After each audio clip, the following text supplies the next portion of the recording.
dancing and prancing in Jingle Bell Square. In the frosty air, what a right time, it's the right time to rock the night away. Jingle bell time, it's a swell time to go riding in a one-horse sleigh. Giddy up, jingle horse, pick up your feet, jingle around the clock. Mix and mingle in the jingling beat. That's the jingle bell, that's the jingle bell, that's the jingle bell rock.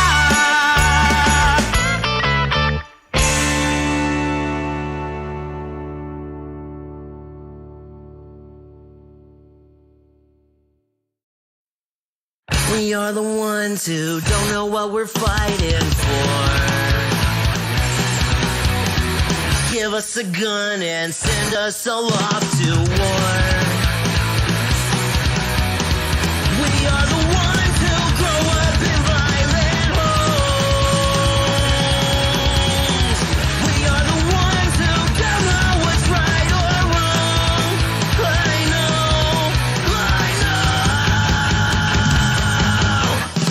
We are the ones, we are the ones, we are the ones who are born into war. We are the ones, we are the ones, we are the ones who just don't give a fuck no more. No more.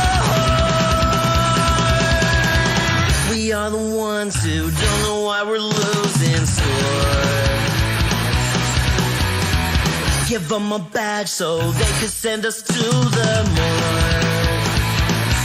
Yeah, we are the ones who attempt to walk out the door. We are the ones who don't know what we're dying for. I know. We are the ones, we are the ones, we are the ones who are born into war. We are the ones, we are the ones, we are the ones who just don't give a fuck now. We are the ones, we are the ones, we are the ones who are born into war. We are the ones, we are the ones, we are the ones who just don't give a fuck no more. No. Get off this fucking neck! Don't let me shoot you!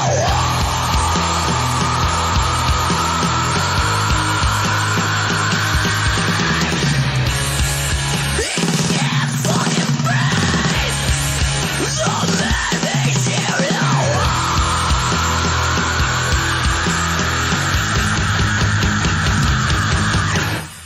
We are the ones, we are the ones, we are the ones who are born into war. We are the ones, we are the ones, we are the ones who just don't give a fuck now. We are the ones, we are the ones, we are the ones who are born into war. We are the ones, we are the ones, we are the ones who just don't give a fuck no more. No.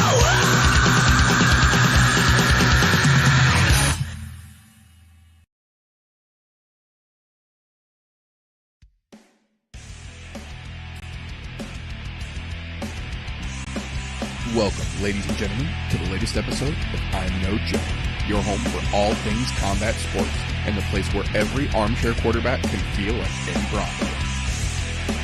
The views and opinions presented on the ImNoBookie channel belong solely to the person expressing them, no one else. If we say it, that means we meant it. That being said, this show does contain adult themes, adult content, and general shit that you shouldn't be letting your kids intake. Be advised, viewer discretion is recommended. Proceed at your own risk. You've been warned.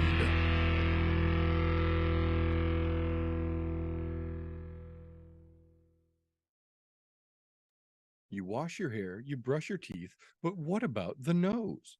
Welcome, ladies and gentlemen, to the I'm No Joe podcast, the massage of the punchy kicky broadcast world.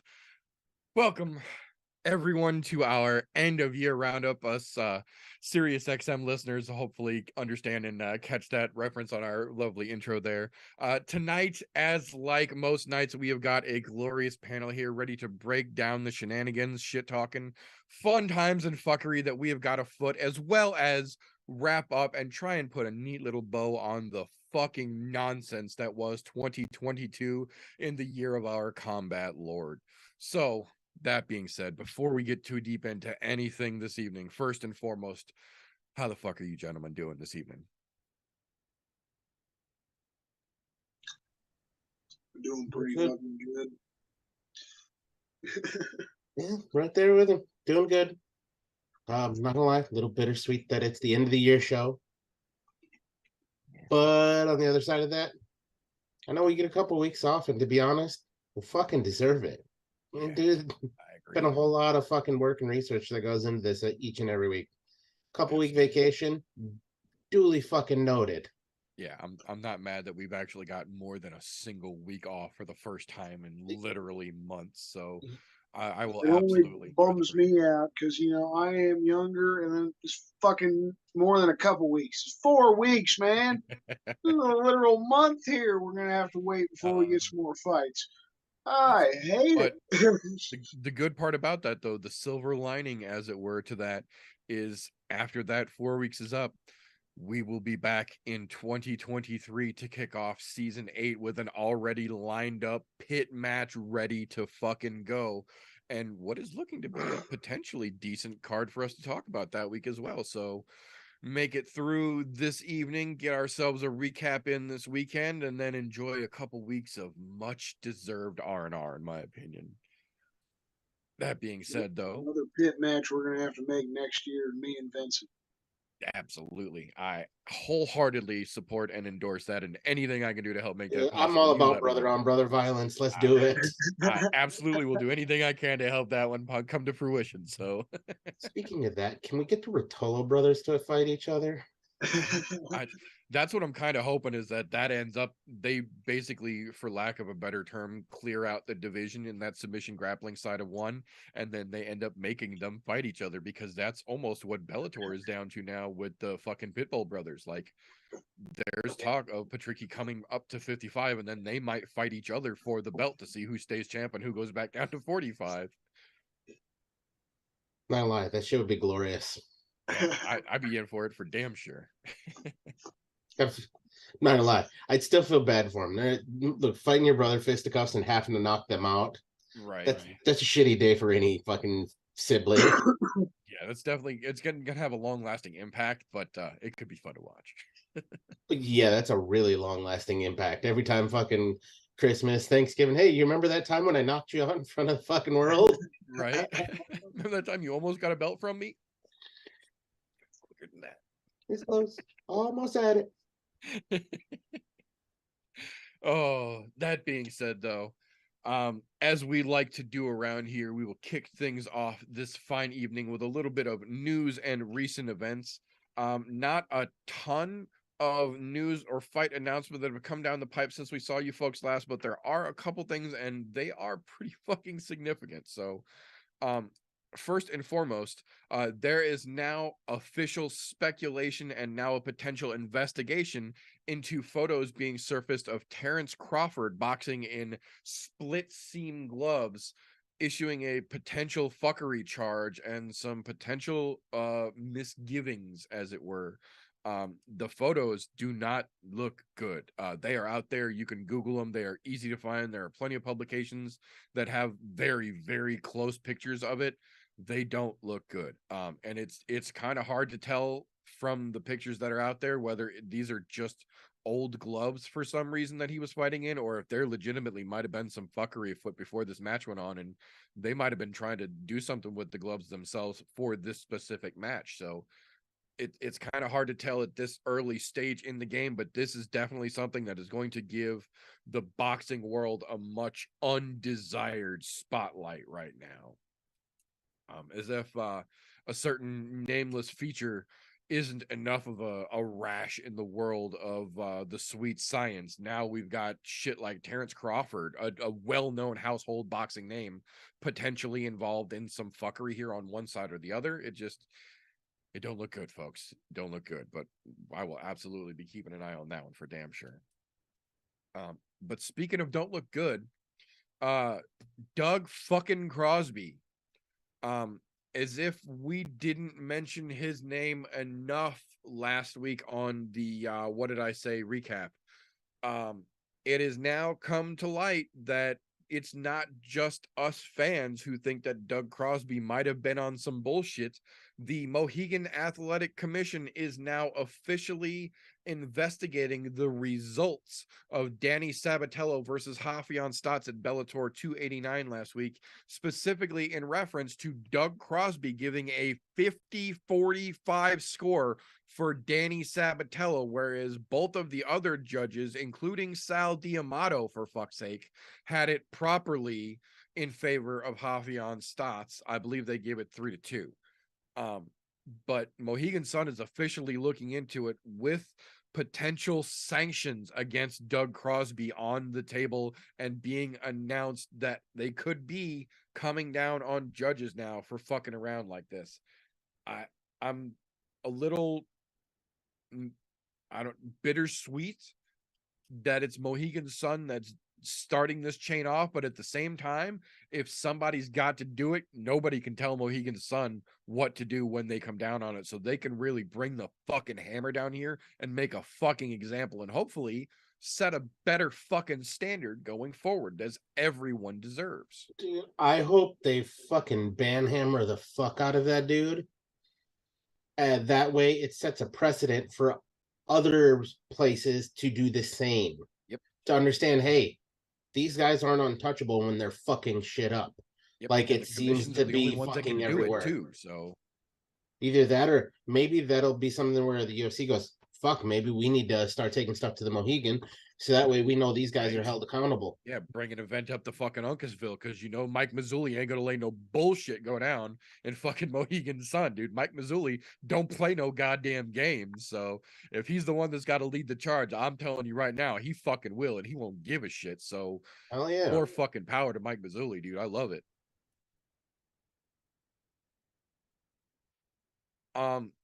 We got a pair of announcements here that definitely tie back to the last couple weeks worth of news and recent events segments here and the unfoldings that have been going on in the world of Glory MMA and one James Krause.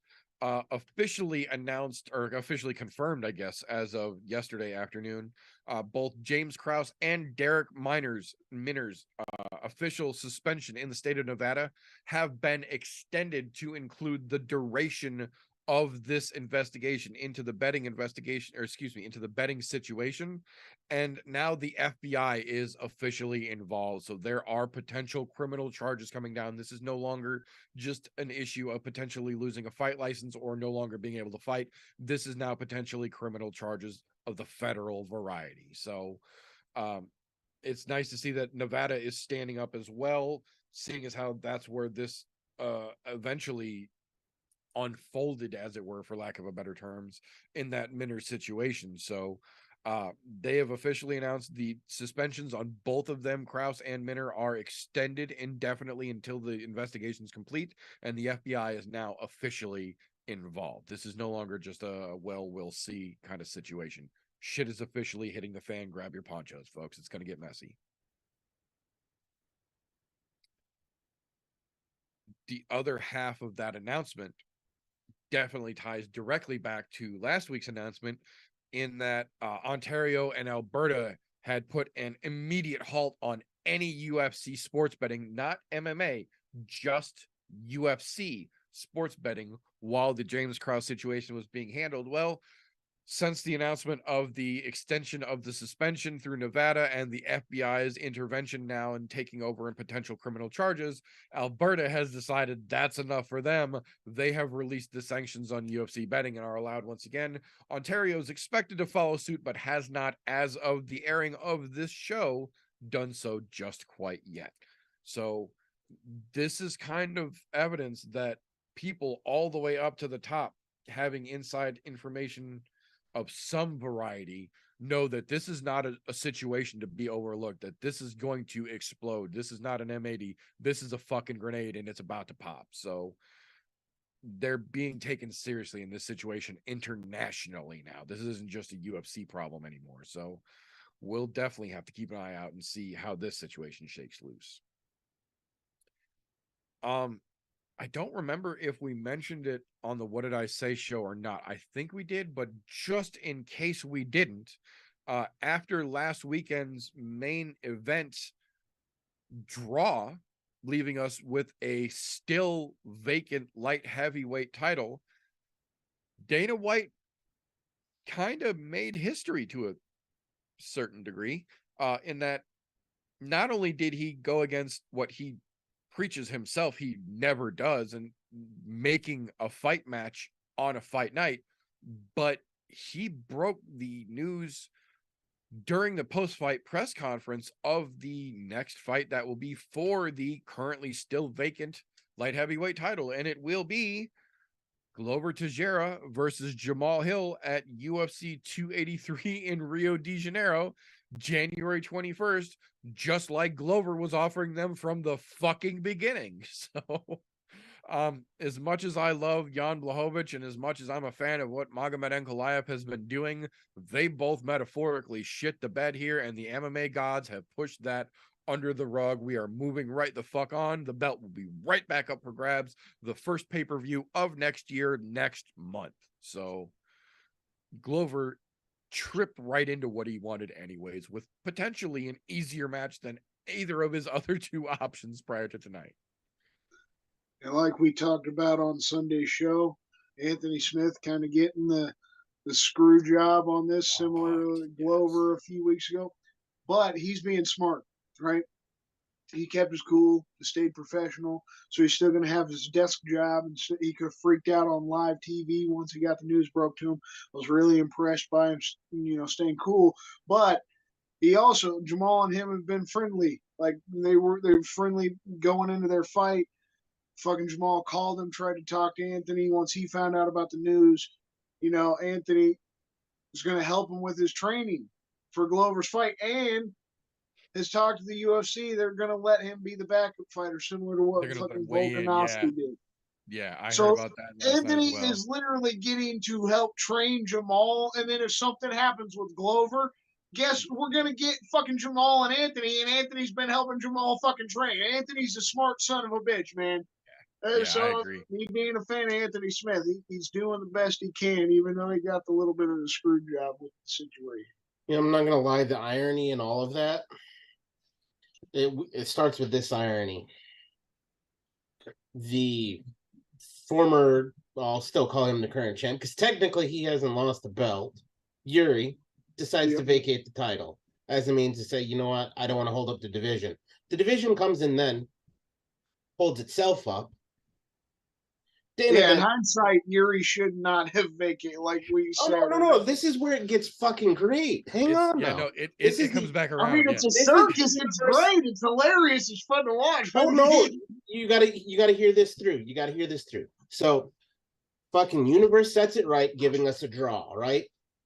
Belt is still floating out in the middle of space and nobody to claim it, right? So what do?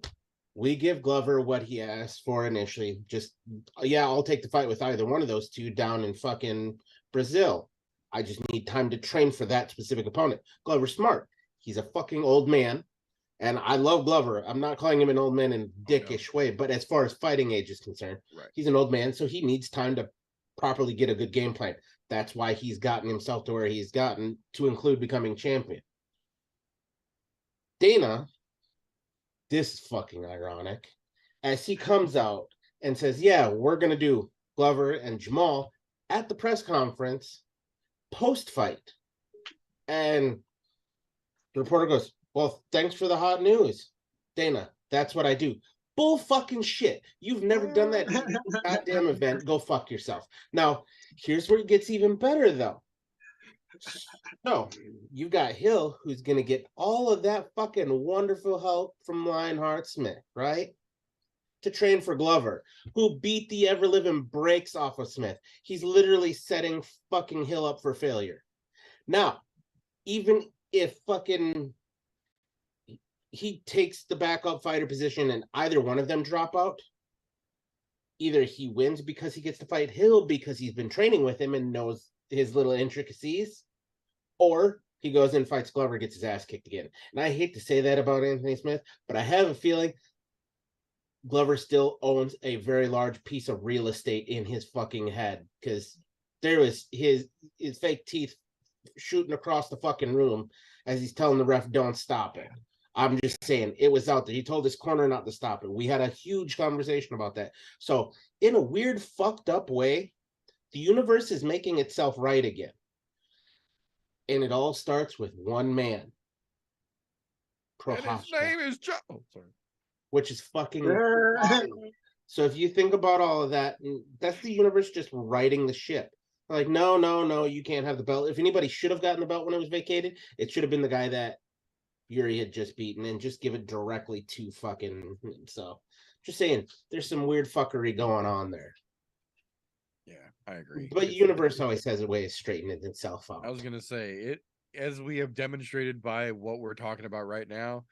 It'll work itself back out. It might take a minute. There might be some fuckery we have to endure in the meanwhile, but it generally tends to work itself out. Yeah, I agree with you guys fully, because I feel like that's what we're getting toward. No matter what, nobody has to fall out. I feel like Glover getting this matchup, it's perfect, right? He's going to get the belt. The thing I'm worried about is if he wins against Jamal, and then he's just like, okay, I'm out. This is the perfect way for me to stop. I don't want that to happen. The universe is setting it up correctly, because then that would be the next best matchup after Glover wins the belt again before Yuri comes back. You could only hope, right? We get the rematch of Anthony Smith and Glover. Right. And then Glover's still an old ass man. And like TJ said, he just dominates him again, shows that nothing's changed. And then Yuri's finally healthy and comes back. And then we finally get that rematch. Glover's still stuck around. He won the belt back, then he beat Anthony Smith's ass. Those are two amazing fights with Jamal Hill and Anthony Smith. And then you get Yuri to come back. Like, because that would be great, because then Glover's the champ again. So then Yuri, he gets to say, oh, I became champ twice, and I beat Glover's ass twice to do it. Yeah, the weird cacophony that the light heavyweight division has found itself in right now, with the way that last weekend played out and Dana's knee-jerk reaction to get something booked immediately, leaves us in a position where, as a fan, there really is no downside here, because best case scenario and everything plays out as foretold. Anthony Smith knows all of Jamal Hill's inside tricks and teaches him all the same shit that Glover beat the shit out of him doing. So if Glover wins, it sets up Anthony versus Glover in the meanwhile, while they finish waiting for Yuri to fucking heal. If Jamal wins, Anthony already knows all his inside tips and fucking tricks. And they were already going to do that fight in March, so why not do it around the summertime? All the dominoes are just there in place, ready to fucking go. Either way, it shakes loose here. I don't know, man. I struggled to think of a time where light heavyweight has genuinely been this exciting in recent memory. Like the early Jones era, and I mean like early Shogun Jones years, like way in the beginning of before the bullshit really surfaced. So this is fucking great for me. I love seeing the bigger dudes go ape shit like this and just fucking chomping it out. I dig it. Oh yeah, finally. So yeah, January 21st, the first pay-per-view of 2023, second card of the year. We get that light heavyweight strap back up for fucking grabs. Now that'll bring us back to a little closer to home here. We just got word this afternoon, confirmed, Deron Wynn is unfortunately out of this weekend's matchup with Julian Marquez. Apparently on the way to work out at the UFC PI in Vegas last night, he fainted, passed out completely, and then rolled backwards down the stairs and had to be taken to the hospital. They said that he does have a mild concussion, but it doesn't look like there's any severe long-term damage. But because of the fact that he literally fell down a flight of fucking stairs after passing out and got a confirmed concussion, 3 days out from his fucking match, the UFC is not going to let this fight take place, No. understandably.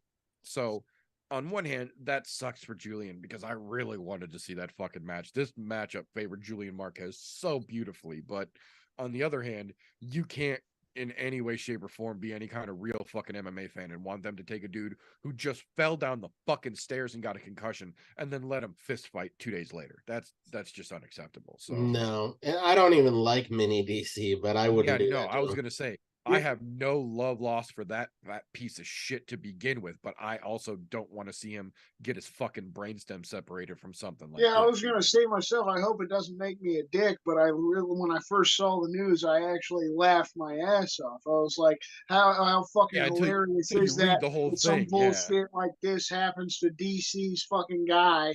It feels like it's some made up shit. Like he's just afraid to get knocked out by Julian Marquez. So he's like, yeah, I fainted and fell down the stairs. I can't fight. right. Like, it was a hilarious story. I feel I'm like, and now all love to the guy. Hope he doesn't have any serious health problems if you faint and just fall down the stairs. Serious, but it was fucking hilarious. What a fucking way to like get pulled out of your fight. You just fuck. Right. You're at the PI and then you're trying to go downstairs. And go, My hope is that I hope they it's put something this on that. serious. Ain't wrong. My hope is they rebook this fight on that, not the first card of the year. Give them a little bit longer than that. The one after we come back from Rio, that next one back at the Apex. Give them a couple weeks to recover, and then let them go right back at it. Because obviously both of these dudes are in shape. I actually say no. I say don't let him come back until he's medically cleared and they figure out what caused him to faint. Because like a lot of times that's serious and wrong. You don't, people don't just do that. You know. No, look, and from the medical side of the house, a lot of times that can be a sign of a heart issue. Because where the blood pressure bottoms out and you fucking just eat shit, that could be the sign of a heart issue. Could be a sign of dehydration from working on cutting weight. I was just gonna say, if I remember right, I'm looking to see if it's still like on. They really need to figure out what caused it before they let him back.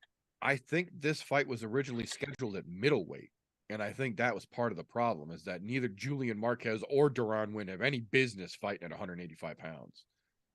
And Marquez has a better chance of making it to 185.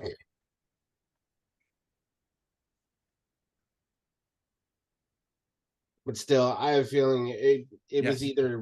It was a 185-pound fight. That's what the problem was. It was so either, I can almost guarantee you it was weight cutting related. It could be, but it could if he just straight fucking fainted. That could be a heart issue. I'm just saying, I would much rather, as much, like I said, there's no love loss for the guy. Yeah. I would rather him be medically 100% before they release him back to fighting. Absolutely, yeah, no. Especially fainting going upstairs is possibly the worst situation, other than fainting going downstairs. So at least he was going upstairs, and apparently he fainted walking up the stairs, face planted, and then it kind of rolled backwards down a couple flights of stairs, and then the UFC PI attendants got him, and then immediately had the ambulance come fucking pick him up and take him to the hospital. But neither Julian Marquez or fucking Deron Wynn have any business fighting at 185 fucking pounds. They would both be kind of small, honestly, in my opinion, at fucking heavyweight, but both of them I think are ideally light heavyweighters. I think they're both way too big to cut down to fucking 185 pounds realistically. But we'll see. We'll see how that one shakes loose. That's a weird one. That being said, though, Shogun Mauricio Hua has officially confirmed, win, lose, or draw, his fight against Ihor at UFC 283 down in Brazil is going to be his final fight. He is retiring once that match is over, regardless of the outcome. That's another one of those. It's kind of bittersweet, but at the same time, if anybody can set the fucking example that regardless of how capable you feel when Father Time says it's time, go. Fucking go. Because Shogun's been around since the literal beginning days. And yes, he's still somewhat capable, but at the same time, he's right there in that same Arlovsky category. Yes, he might technically be able to go out there and go through the motions, but he's not still in fighting shape. He's not. So The fact that they gave him a somewhat decent matchup for his retirement fight. It's not completely unwinnable, but it's not a full-on walk in the park. So it'll at least be a good challenge for him, and he gets to do it at home. So good on fucking Shogun for announcing that, win, lose, or draw. This is it. It's time. It's time, and we're just gonna call it a day.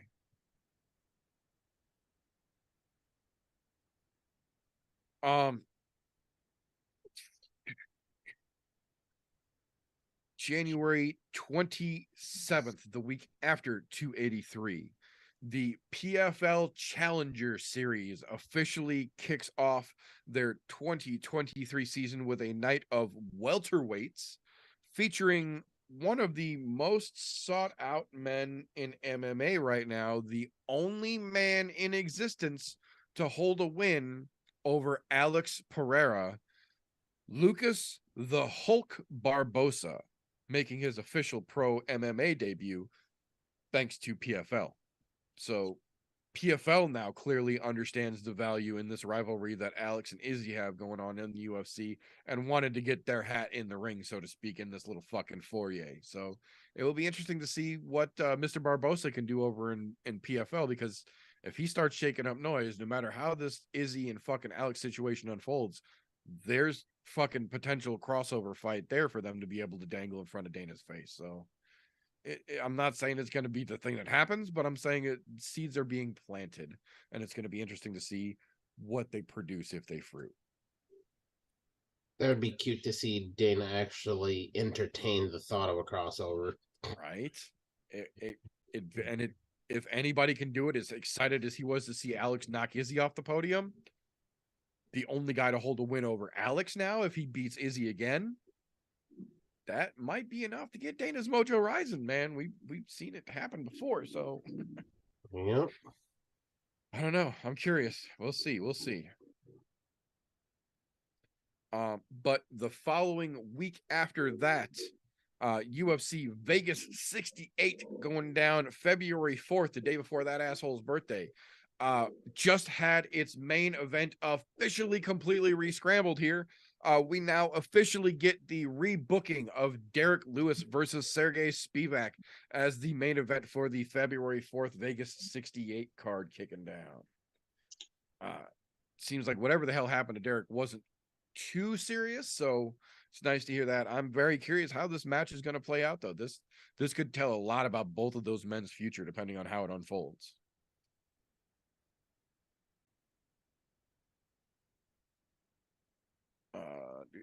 There we go. The first domestic pay-per-view of 2023 back in Vegas, March 4th, UFC 285 just got an interesting fight added to it again this week. Julio Arce stepping back in against Cody Garbrandt. I'm very curious to see how that one plays out, because Julio can fucking crack, and Cody's chin is got a giant fucking bullseye on it at this point that he can never fucking hide anymore. So after seeing Pedro fucking rock his world, the blueprint is out there. It's no fucking secret to anybody. And seeing some of the shots that Julio's been able to land on dudes before, if he drops one of those fucking bombs on Cody's chin, it could be good night fucking Gracie. And then there really ain't much left for Cody, because I love Julio, but I don't know that he's even ranked right now. I think he is literally an unranked fighter right now. So if the unranked dudes start bodying Cody in the fucking ring, there's just nothing left, in my opinion. Like, they're gonna have to cut him loose.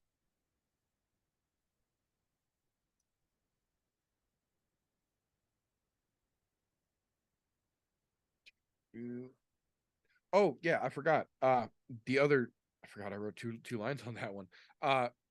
Lucas Barbosa, the gentleman, the only man to hold a win over Alex Pereira. It's not just that he has the win over Alex Pereira. He's not just that much of a one-trick pony. He also holds a clean submission win over Rafael Lovato Jr., one of the world's greatest fucking black belts and former Bellator champion as well, before his cancer diagnosis, as well as one Gilbert fucking Burns as well. So Lucas Barboza is fucking legit. He might not be a household name because that's not what he has been, going after, but he is legit as it fucking gets. So if he can come into PFL and start to make some fucking noise, as I said, this could legitimately be one of the few baits that might actually get Dana's curiosity piqued for a crossover. That being said, to the not so fun part. After the absolute fucking ass whooping handed out by DDP last weekend, Darren Till has officially announced that he is not retiring, but he is absolutely going to step away and take some time away from fighting in its entirety. He doesn't want to train. He doesn't want to watch fights. He doesn't want to hear about fights. He just wants to spend some time with the family and just completely take a little time off. And I don't blame him. I don't. I don't know that this is going to do him the good that he hopes it does. I think this actually is going to probably do him more harm and actually help him get that other foot out the door. But on the other side of that coin, I absolutely understand it. He had a rough time, to say the fucking least, last weekend, and he's got a lot on his mind to think about. So I get it, man. And I genuinely hope he gets what he needs from this time off. And I really do hope we get to see him come back. But I have a funny feeling he takes a step out that door, I don't know that he comes back in. Yeah, it's gonna do one of two things. Either it's gonna do what he thinks he does and go, yep, it's obviously not for me anymore, or he's gonna come back. And to be honest, I don't think they need to give him some up and comer. They need to set him back at the bottom again, and because he's what is he, one of his last 6? 186, yeah. And that's since 2018. So that's the last 4 years. That's a lot of fucking fights to lose in 4 years. And he's not losing them like gracefully. He's getting his shit kicked in, which is fucking weird for a former title challenger, a guy we thought at one point had the world by the fucking balls. Yeah, man. And he seems a far cry from that. And I don't know if it's just because he just couldn't bounce back from that or what, but at some point something's got to give. Either he comes back and they start him at the bottom, which I think is the right move, but because he's got a name by him, they're not going to do that. They're going to go, hey, middle of the pack guys, because we need them to beat somebody with a name on them. I need your name recognition. Yep. So hopefully, I hope the time away does him good, because I would love to see him come back and do well again. I mean, we've seen other people reboot their careers and do well, either leaving the organization or just taking time off. I mean, look at Jan Blachowicz. He had a shitty start to his UFC career. Look where he's at now. Fucking title challenging, fucking former champion. Like, it can happen. It doesn't happen often, but it can. You got to work for it, but it's doable. It's absolutely doable. I'm wondering if it's maybe time he decides to change to a different fucking camp. Ooh, real camp. Yeah. Where he's actually going to get taken seriously. Hanging out with your friends is not camp. I hate to tell you that, but hanging out with your buddies is not camp. What you just said there, take things a little more seriously. Maybe fucking step up his nutrition a bit, or go back down to 170. Yeah, I've heard a lot of people talking about that, is that since he decided he was going to stay at middleweight, he really seems to have kind of let go of the leash of responsibility and self-accountability. And he really has kind of gotten, slouchy, for lack of a better term. Like he just isn't there like he used to be. And a lot of people that have a lot better knowledge than we do, obviously, have been saying that that can almost directly be attributed to the fact that he's not trying or not forcing himself to be accountable and, be dedicated enough, I guess is the word, to get back to welterweight where he did his best work that we've seen. So I don't know. There's definitely something there. I don't know if that's the answer for sure, because I'm not in his camp, but from what we've fucking seen from the outside, it sure seems like it might be the right fucking answer for sure. Yeah, one idea I heard this week, it sounded the best to me. It'd be exciting, it'd be fun. If he got his shit together, he got discipline, you make the weight at 170. Let's get him Kevin Holland for his next fight. I was gonna say, man, give him Big Mouth. That'd be a great fucking fight. If Darren can make 170, we know Kevin can and will. And for a fight like that, fuck yes, he would get out of bed. I guarantee you, man. And if he wins that fight, boom. Then you got something to fucking build your confidence up, man. Yep. That's a good fucking win to have. And like you said, 1-6 in the past with the hand. I don't think he makes 170 again, though. That's the problem. Yeah, I don't think he's even going to try to take it seriously. I just think that's where he'd have the best chance, like Did the you- best route for success. He could still have fun fights at 185, but he's not going to like stand a chance with the guys up there in He the ain't top. getting a title shot at 85. I just don't even see him making weight to have a chance at 170. Like if Yeah, you, I know that's why he moved to 185 in the first place. He was having trouble making weight. well, if you look at his pictures from 2018 to current, there's a huge difference. I'm just talking from the shoulders up. Look at his fucking face. The jawline has changed, and it's not that it's a fat face. It's the jawline has actually bulked out. So the dude's put on fucking bone mass from growing older, and it unfortunately that kind of shit happens. So I don't foresee him ever getting back down to 170. As much as I would like to say, yeah, sure, take your happy ass down there and try it out. Get fucked, it ain't happening. That, and I'm not trying to read more into it than what there is. I will just say that both he and Kelvin Gastelum have now fallen victim to the same situation where, be it the best intentions as they may be, they've both decided to let their significant other become their nutritionist and have both had serious issues getting down to the weight where they've done their best work since that decision has been made. There's a very good reason that good nutritionists aren't cheap, and cheap nutritionists generally aren't good. You get what you pay for in the professional world, and the guys that work for the PI, the Mike Dolces of the fucking world, the legitimate guys who have devoted their lives to combat sports nutrition aren't just somebody's boyfriend or somebody's girlfriend. They are people who have legitimately dedicated themselves to this. It's not just, oh, I love you and I know you need lean carbs, so I'll make you some fucking scramby eggs. No, like you've got to have a fucking degree in this shit and take your nutrition seriously, and it just doesn't feel like Darren or Kelvin, for that fucking matter, are doing that. And I agree. I think 170 would be the accountable move. We saw it literally do exactly what we're talking about for Kevin Holland here, so we know it's a doable thing. They're essentially a similar size, if not the same size fucking guy. So I think it's 100% doable. But again, it comes back to the dedication, man. And I just don't know at this point in the game if it's there. I hope I'm wrong. I fucking hope that I'm wrong. And I hope 2023, we see the Darren Till of old come back and just fucking light the UFC on fire. I'm fucking ready for it. I'm so sick of these dollar store knockoff fucking English champions. They are fucking parading at us now. Darren Till was somebody we could all agree made the UK fucking proud. Let him be the fucking face again instead of this fucking discount dollar store fucking Beetle wannabe we got now. But that's another story for another episode. So that being said, that'll bring me to the final piece I've got for the news segment for this week. We got a pair of we got the ass whoop, and then you got the walking papers notifications this week from the UFC. Benito Lopez and Dolce Lungiambula both coming off of solid L's. Not only caught that L, also caught them walking papers from the UFC, and have both officially been released in what is anticipated to be the final roster cleansing for the UFC of 2023. I wish I could say that the announcement of those two getting cut upset me, but you make your bed, you gotta fucking sleep in it. And at this point, both them motherfuckers got their pajamas on, and it's time to fucking go night-night. You want to go night-night? Everybody go night-night, so... I'm only bummed because I don't get to say Lungiambula anymore. Yeah, that is the fun part. But the nice thing about that is that we still have guys like Pat Sabatini. That's for you, Tommy. No, but that's what I've got for the news for this particular week. Either one of you gentlemen have anything I might have skimmed over or missed this week?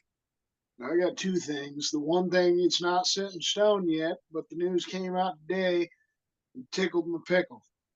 The Roman Dolidze versus Marvin Vettori for 286 in London.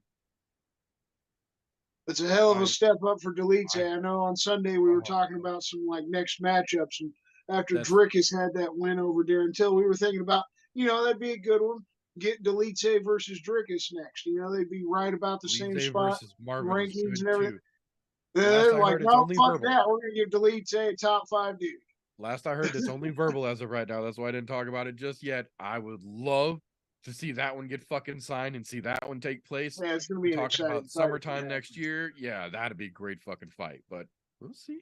We'll see. And then I was disappointed to fucking hear. You mentioned in the news that they made Sergey Spivak and Derek Lewis for the February 4th card, and I was excited to hear that news. But then, because it's the day before my birthday, right? But that was supposed to be the Soul card. And they're like, no, fuck that. Let's save some money. Let's just stay at the Apex. Yeah. And they've still got all these fucking Pacific, fighting all these Asian fighters on their card that they were going Mike to Heck take was over talking to about that Korea. earlier today. If you look at that card, you're like, that card wasn't always an Apex card, was it?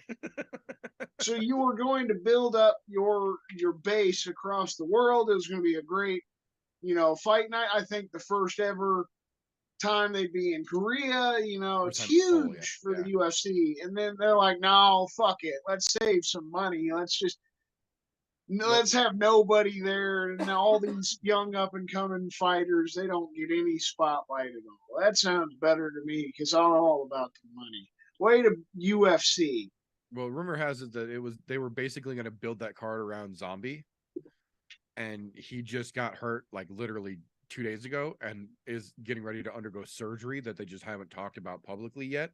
And that without him to build the card around, yes, there are other South Korean fighters, but obviously he's their fucking Mount Rushmore peak right now. So that's definitely the dude you would build a fucking Korean card around. Yeah, it would have been a good fight, like Giga versus Zombie. That would have been a good fight. Yeah, it would. And if they're gonna build a card around Zombie, it's gonna be a good match. They ain't gonna give him no bullshit and go to Korea and have him headline. So it definitely sucks. But yeah, I'm curious to see how it's all gonna play out now for sure.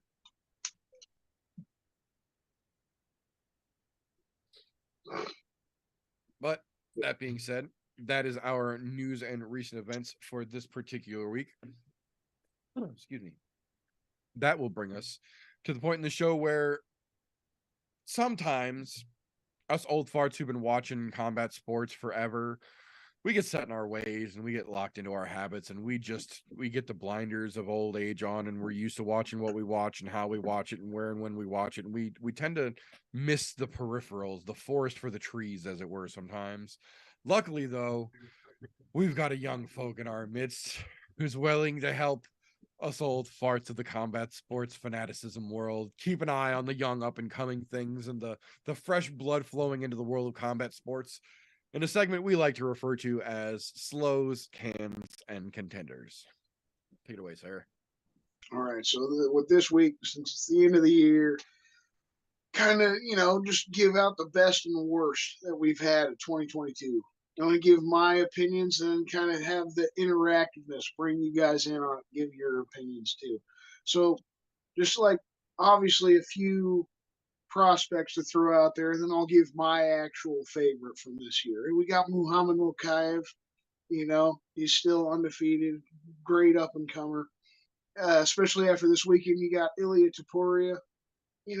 He's been in the UFC for a little bit now, but after beating the shit out of Bryce Mitchell, you definitely got to think he's got a serious chance to, make a run for a title shot. One, though, that I really loved this year, it just really surprises, Yasmin Uregi, the strawweight ladies fighter. She came out in her debut. It was a hell of an exciting fight. Two young girls. I think it was Yasmin Lucindo that she fought in her debut. It was a crazy fucking fight. It could have been up there in maybe the top 5 strawweight ladies fights ever, up there near the Joanna and fucking Zhang Weili fight. It was just such an entertaining and exciting fight for ladies. And they were both so young and making their debut. So it's like you would think they'd have some nerves about them. Didn't. And then her second fucking fight just absolutely dominated, gets a great fucking finish. So you can only imagine she's going to continue to climb her way up. But we've got another lady that we're going to see this weekend, Corey McKenna. You keep an eye on her as well. If she fucking does anything like what she did in her last fight, being the first lady to get a Von Flue choke, 23 years old. Another exciting fucking fight. I would say Raul Rosas too. You know, there's another honorable mention. Really young kid, looked really good in his debut. But I think it's similar to Paddy Pimblett with him. Once he gets to a little bit of a tougher test, we'll see what he's really worth. You know. So Yasmin Uragi's my favorite of the year. What I would say the contender of the year that we got, and then can of the year. We obviously had quite a few fighters aren't so great. Maybe shouldn't quite be in the UFC. I would like to say Angela Hill because I've always felt like she was a total can, but she's won her past couple of fights. So just based on this year, how the fights have gone, my can of the year is a veteran of the UFC. She's been in the UFC for quite a while. Carla Esparza put on one of the absolute worst fights ever in the UFC earlier this year when she fought Rose Namajunas and somehow won the title. Neither one of them wanted to fight at all. It made us all want to vomit. I don't think anybody went back to rewatch that fight, even people that are journalists and normally have to rewatch some tape to help them with their jobs. I don't think anybody ever wants to rewatch it. You could pay money, wouldn't rewatch that fight. It was god awful. Then she got her ass absolutely destroyed by Zhang Wei Li at 280. We all knew it was going to happen. We expected her to get knocked out, but right. She still got dominated, absolutely destroyed. I feel like she's a can of the year. She's completely proven you shouldn't have been champion. You probably shouldn't even be in the UFC anymore. Those are mine. Now, to have the interactiveness with the segment before I throw it off to TJ, you know. What do you guys think? What's your can of the year? What's your contender of the year? Well, if we're going off of purely contenders of the year, right now I say Bo Nickel because he's gotten fucked 6 ways from Sunday. He should have already had 2 fights in the UFC at this point. And I'm not saying just on the contender series. The kid deserves it. Unfortunately, whatever fucking happened with his fight that was supposed to happen there that got cut, I don't know if it was an injury on his side, an injury on the other side. Didn't pay attention close enough. Don't really give a flying fuck. But he got screwed. Definitely in that contender of the year. I mean, look what he did on the fucking contender series. I hate the contender series. I fucking hate it with a passion. It can go fuck itself, fall off a cliff, get run over by a truck, and start on fire. Fuck the contender series. But just like fucking Sunshine, it shines on a dog's ass every once in a while, and we get something like fucking Bo Nickel that runs through there. So yeah, you watch what he did in his 2 fights on there. He spent less than a minute in both of those fights. Less than a minute in total in the cage. The dude, he's got something there. He's got that definite, you can be a contender. You can be that next one in line fucking category to him. I want to see how it transitions to where the real fighters are, not the contender series, because those aren't real fighters. Those are literally crackheads and addicts that they pick up off the fucking corner and say, here, we'll give you $50 to fight this guy because we want to sign him to the UFC. We just don't want to tell anybody. Make it look good. Here, we're going to put you in a gym for a couple of weeks so that way you look like you kind of know what you're doing. That's how I feel about the contender series. Fucking pieces of shit. Which is why I don't believe something that looks like it's had way too much coke by the age of 18 should be in the fucking UFC. I don't have to use fucking names there. If you can't figure that one out, that's on you. No, there's cans for fucking days in the UFC. Just absolute shit cans. That shouldn't. Which one was the worst of this year, though? To be honest, this year, I think the one I've hated the most, as far as it shouldn't still be there, is Trey Shongor. Even though he got to win. Even though he got to win, he shouldn't be there. He doesn't have it. And don't get me wrong, I felt for Trey Sean in watching fucking The Ultimate Fighter. Great, really nice fucking man, but he just doesn't have what it takes, I don't think, in my own opinion. You got 1 W. Good job, but still don't think he fucking belongs there. Trey Shongor, easy. Get the fuck out. And take that fucking 18-year-old piece of trash with you, too.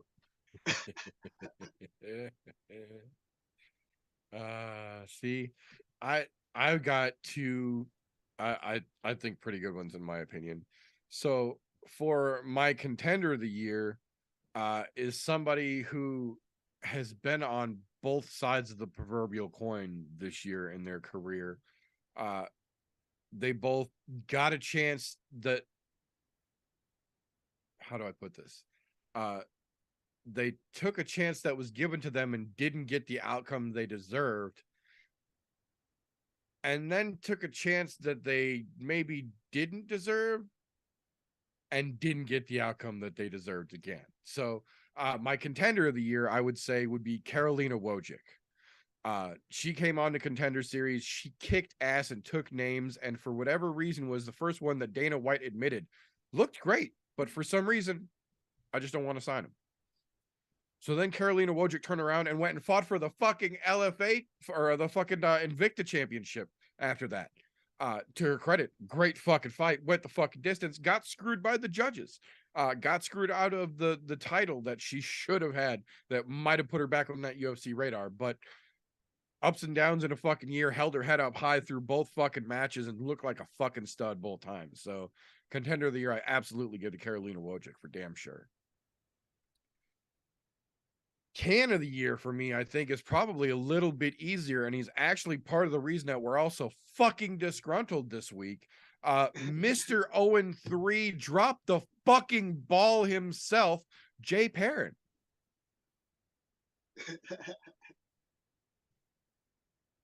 You got 3 shots in the UFC. This one should have arguably been the most teed up softball fucking pitch you could have asked for. Here's a loudmouth little kid who knows jujitsu. Punch him in his goddamn face till he cries, and the ref will stop him. We'll give you a bonus for it. But no. Yeah, Jay Perrin is my fucking can of the year. You know what? I'm wondering if Jay Perrin knew something about that fight that everybody else didn't. For this reason, and I'm not trying to play save Jay Perrin because fuck that guy. If I was given the chance to beat a minor within an inch of their life on a contract, I would have done it. I have a feeling he might know something that that kid might not be old enough, or he might be older than what they say he is, and therefore he didn't want to hurt him because it would be like hurting his own child. That's my best guess. But either way, Perrin's still a piece of shit because look, even though you fucking lost, you look like a dickhead after the loss was over when he tried to come over and fucking, hey, good fucking fight, and still look like a cocksucker doing that too. So fuck him. Kick him out. Give him walking papers. Bye, bitch. Yeah, I wouldn't be surprised if we see that motherfucker catch walking papers first thing in the fucking year.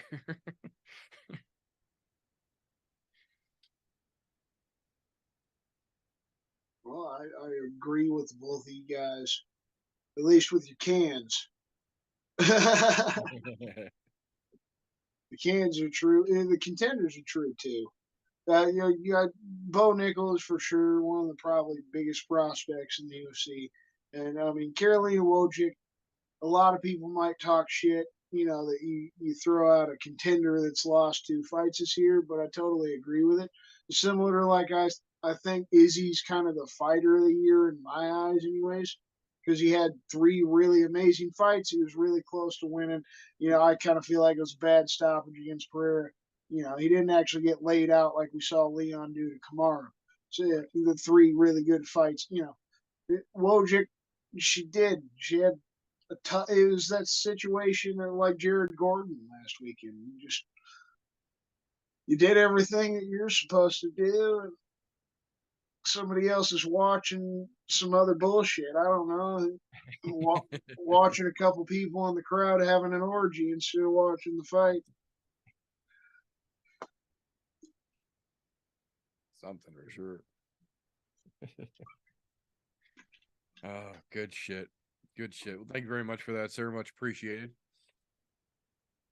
So that will bring us to a little segment here where before we can even get into, we have to give a secondary disclaimer on the show. So first and foremost, Tapology.com does not in any way, shape, or form officially sponsor or endorse this podcast. Yet.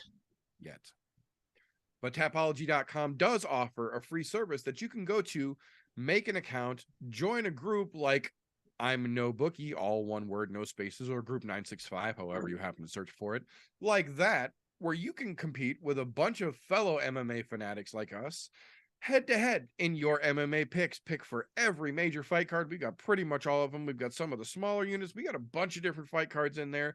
Every week there's something to look forward to. And then every weekend there is an event. There is an I'm No Joe broadcast here with a real-time slideshow updating of the group's picks that you can get on there with as well. That brings us to a little segment here where we recap all the shit-talking shenanigery and the fuck-ups and fuckery that takes place in those Tapology picks in the segment we call Tapology with TJ. So, we're going to start with a little bit of history lesson for everybody. Just so this way everybody knows where this is going. Like all great things, the Romans, the Greeks, they all get overthrown eventually. That's just how that shit works. This week was my week to get overthrown after running the fucking gauntlet for a couple weeks straight. It happens. What are you going to do? So, with that being said, hopping right into last week's Blachowicz versus Ankalaev UFC 282 picks, we're going to go straight down the list from top to fucking bottom here. At the top of the list, Brother Christian finally getting his shit back together. Well done, sir. Well done. POB award to you. Pat on the back. Attaboy, attaboy, attaboy. I would have done even better if it wasn't for those last two fights getting fucked by the judges.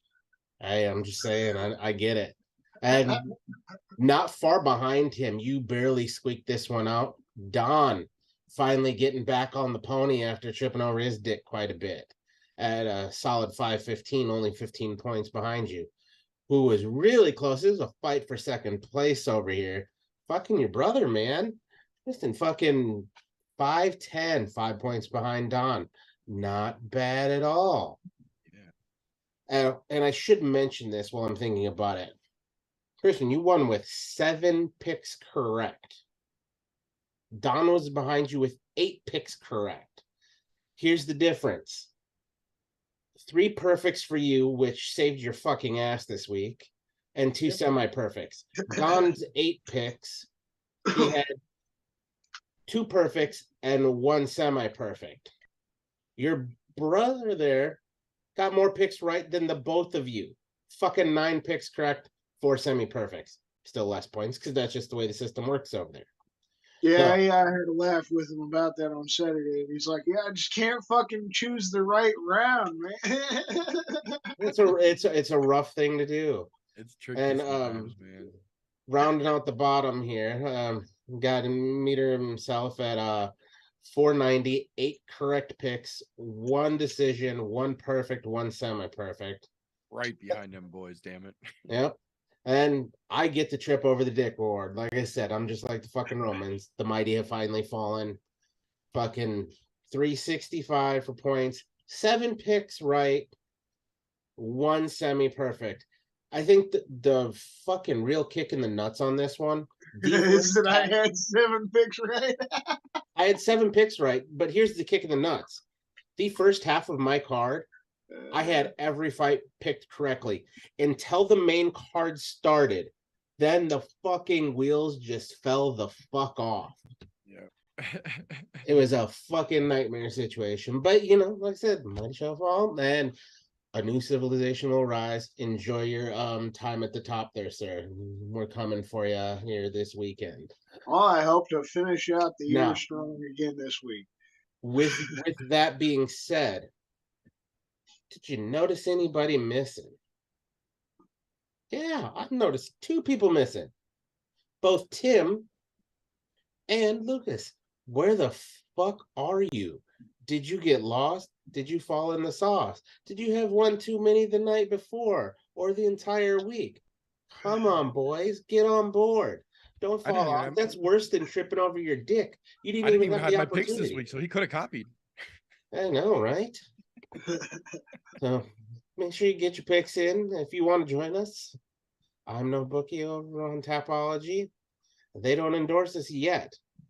It's coming. Eventually. That'll bring us into this week's roundup of what's going on with as far as fights. We've got the CannonierVsStrickland card this week. Just pretty fucking. I like the main event in this one. Strickland's probably going to get knocked out again 2 fights in a row just because, you know, I like him, but goddamn it, it is what it is. But we'll get to that in a minute. So as you go over the entirety of the fucking card, would you guess that the largest odds is actually on the main card for the first time? But pretty much across the board, we're looking pretty close to coin flips across, but that's not the case for all of them. So we'll start right at the bottom. Sergey Morozov and Journey Newsom.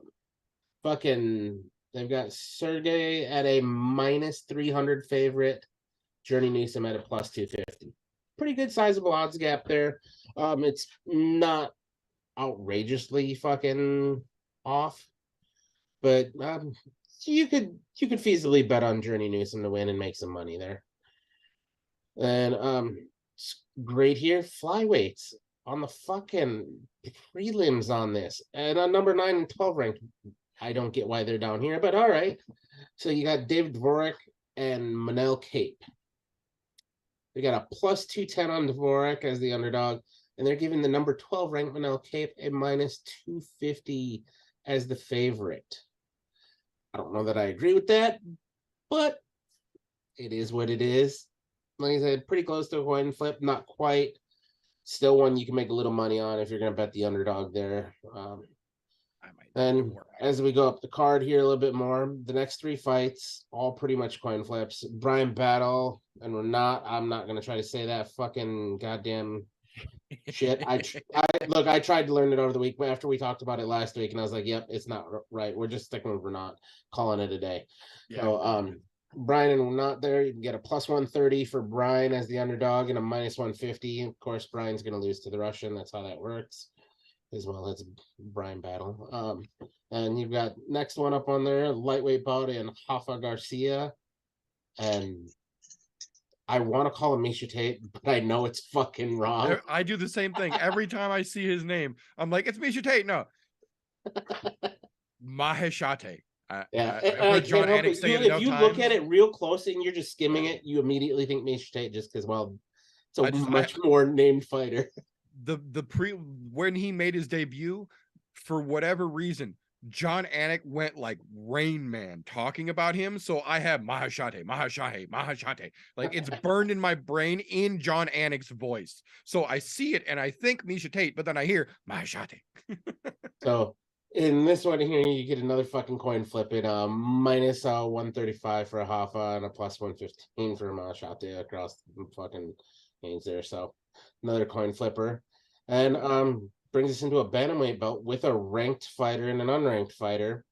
Another fucking coin flip, and to be honest, I like the coin flip on this. I got Said Nurmagomedov and fucking I can't say that Uzbeki fucking name. All I can is Kakmanov for the fucking last name. Said versus Said.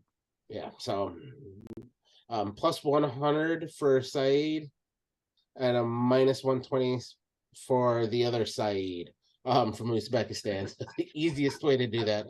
But yeah, another coin flip. To be honest, bet either way you want on that one, doesn't fucking matter. In a fight that close, either Said can win. And what I think, in my opinion, is probably going to be a much closer fight than what people think it is this welterweight bout that comes up, which is Jake Matthews and Matthew Semmelsberger. Excuse me, Jesus Christ, I almost fucked his name up. But they've got Jake Matthews as a -280 and a +235 for Matthew Semmelsberger. So the odds I don't think are far off. I think Jake Matthews still takes this, but I think this can be a banger of a fucking fight on the card, to be quite honest. So keep your fucking eyes open on this one. What's funny is I looked, and I don't know if I was just missing it or something, but I could not find a odds on the Corey McKenna and Cheyenne Vilsma fucking fight at all. And I may have missed it somewhere, but that one, to be honest. If I'm a betting man, I say put your money on McKenna. She's shown she's got a little bit more than a lot of these new up and comers, even though she's not quite there 100%. But McKenna's I been know the some prop promise. odds on that fight, just because me and Vincent do our little parlay picks every week, for our own podcast. So I chose Corey McKenna by sub. It's a plus 1100. Yeah, that sounds about right for a fucking prop bet for her. Yeah. Yeah. And I would totally take that if it was legal to bet here in Missouri. You fucking $10 on that. Why the hell not? I mean, come on. Throw all the money at that shit. Shit. Well, this was garbage on the ground anyway. Yeah, throw all the money at that. Then you go, main card starts out with a little bit of an odds gap. Mikhail and fucking Cody over there. You got Cody at a plus 235 and a minus 280 for Mikhail. So bet on the puck and Pollock there, even though he is the favorite, because I don't think Cody Brundage has what it takes to get rid of that Pollock. I found your odds for McKenna Velismus. Oh, did you? Fantastic. I did. It is plus 155 McKenna as the dog versus minus 180 for Velismus as the favorite. Yeah, take McKenna straight up. Pretty close to a fucking coin flip. I'd still say take McKenna. I'd take McKenna over Cheyenne all day. I would absolutely encourage anybody that's got a spare dollar that they can throw away, put it on fucking McKenna. You got 10, put it on that fucking submission. Hell yeah. That's a good $10 spent because that's a fucking big that's a turnaround. $10 investment I'd make in a heartbeat. Oh, that brings us into a lightweight bout in Drew Dober and fucking Bobby Green, which I'm fucking here for. Finally, we get Bobby Green back after his fuckery of not telling USADA about shit he should have. That would have made his life so much easier. But hey, I can't say, look, as much as everybody was wanting to taint his name because it was a USADA violation, it's not in that sense. Yeah, he's been very open about it. It's I'm not going to say it's not Bobby Green's fault. I will say that it is half Bobby Green's fault, half Walmart's fault. Mm-hmm. So there's a bit of fuckery there, but hey, either way, I like the odds on this one. Pretty much coin flip here, because Bobby Green's a fucking wild man. If you guys have, it's been a while since people have got to see him, so if you haven't watched Bobby Green, go watch back some of his fights, as he's gonna put on an entertaining fight, and Drew Dober's fucking yoked up ass is gonna come in there wanting to swing and bang too, so we're looking at a fucking hell of a fucking fight, and they've got Dober right now minus 150 to a plus 130 in Bobby Green. To be honest, I think the odds are right on that, and purely on the fact that Drew Dober's been active, Bobby Green's been on the sideline for a specific reason. So otherwise he'd be active as well. Then that brings up in the next one, featherweight bout in Alex Caceres and Julian Erosa. Caceres seems to have found his stride again, which is fucking great in the UFC. I love that. And fucking got Julian Erosa over there, which I've never been really a fan of Julian Erosa. I'm not gonna lie. There's something about that dude that just fucking rubs me the wrong way. But either way, neither here nor there. Odds on this one, they've got Caceres as a underdog slightly at a plus 145 and a minus 170 for Julian Erosa. Coin flip again. I think it's a little backwards, but hey, whatever. I'm okay with the coin flip though, because Caceres, there was a spotting very low in Caceres where he didn't look like himself. Now he's back to, I think that whole finally coming of age thing is caught up with him to where his fucking fighting style his fighting IQ is finally caught up with his fighting style, which is where we've seen the good bit of resurgence from him as of late, which is awesome. So that one's definitely one to keep your eye on. Bet on Caceres. I would take Caceres all day over fucking Erosa. Flyweight bout coming up next here. Largest gap on the card in the People's Co-Main event, and I'm doing this very loosely because, to be honest, this is not a People's Co-Main event. You got Alessandro Costa and Amir Albazi across the octagon there. So the Iraqi and the Brazilian. I think those two countries have never gone to war with each other. They will on a fucking Saturday at least. So we'll get to see how that works out. You got Amir coming in as the heavy favorite at a minus 410. And Alessandro as a big underdog at a plus 330, which makes sense. They've got Amir ranked number 8 in the flyweight, and Alessandro with no ranking at all. So you've got that there. Yeah, I think Alessandro's making his debut.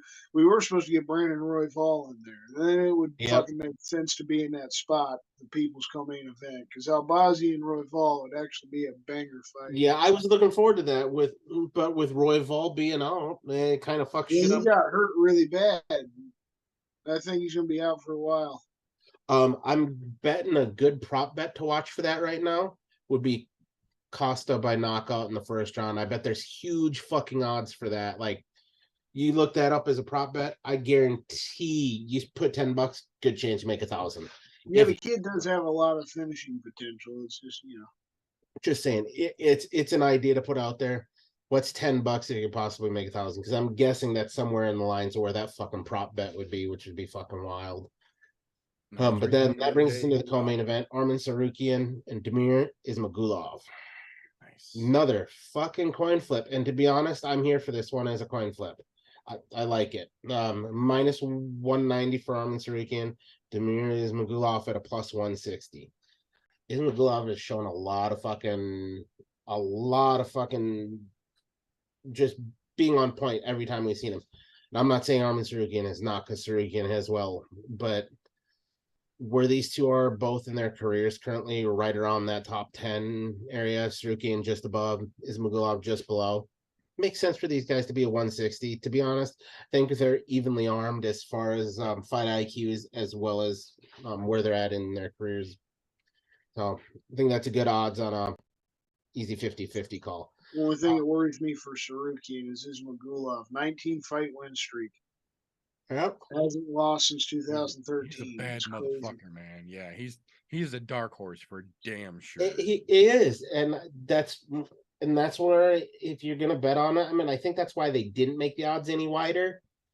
Because if they would have made the odds wider with that 19-fight win streak, they can't give Tsarukyan a bigger edge because he's ranked 9. So they look, odds makers do use the rankings. Like, they'll look at the rankings and go, okay, he's ranked ahead. He should, in theory, beat Ismagulov. But with that gigantic fucking win streak, you can't tell me he shouldn't have been set as the favorite in this fight. I'm just saying, there is something to be said about a guy who goes in there and thinks his shit don't stink, because it hasn't in 19 fucking fights, you know? Look, it's like when you see a lot of those really young guys coming. Okay, let's go. I'm going to bring this all the way back around to the beginning of the show. Like Darren fucking Till. When Darren Till came to the UFC, he was murdering everything put in front of him. The wheels don't fall off the cart until fucking somebody finally beats him. The wheels have not fallen off Ismagulov's cart in fucking that many fights. He should probably be the favorite here, but they've got him as the underdog. You want a good bet? That's a good bet right there. Same, but that's not going to be that he's going to have a walk in the park with Tsarukyan, though, as well. So, right. And that's going to be a good, I think that's probably right now, that's going to be the toughest test we've seen him face so far. So, but yeah, good 50-50. To be honest, I think the odds should be flipped the other way, but hey, whatever. Here's where shit gets really weird. Direct 50-50 on the main event in Jared Cannonier and Sean Strickland. Really? Yeah. Currently, they have Cannonier as a minus 105 and Strickland as a minus 115, which is literally a fucking 50-50. Yeah. It's a pick'em fight. I don't know about that. Which I think they're dead fucking wrong about. So they think Cannonier is much better than Strickland. Well, no, I can't say if that. He fights like he did against Izzy in July, and this is perfect odds. That's perfect odds then. No, he won't fight like that against that. He didn't have to worry about it. He doesn't have to worry about Strickland the same way that he had to worry about Izzy. Right. Whereas Strickland's going to fight the same no matter what. Thus the reason he got fucking knocked out by Pereira. Because he refuses to be a smart fighter. He refuses, like he said in his fucking little conference, he's a fucking prostitute. They pay him to go in there and swing and bang. That's what he's gonna fucking do. He's literally He's the bottom bitch right now. And for those of you who don't know what the bottom bitch is, go look up some pimp terminology and you'll understand that. He's literally their bottom bitch. He knows that motherfucker's going to go out there and bang, even if the leg is broken, even if the titties don't match, he's still going to swing and bang. He's that bottom bitch. Cannonier is a much smarter fighter. As when he did fight Izzy, he didn't fight him incorrectly. He fought him correctly. He didn't get his ass kicked in, his shit kicked in. Did he lose the fight? Yeah. But not in a terrible fucking way like some of the people we've watched Izzy just absolutely decimate.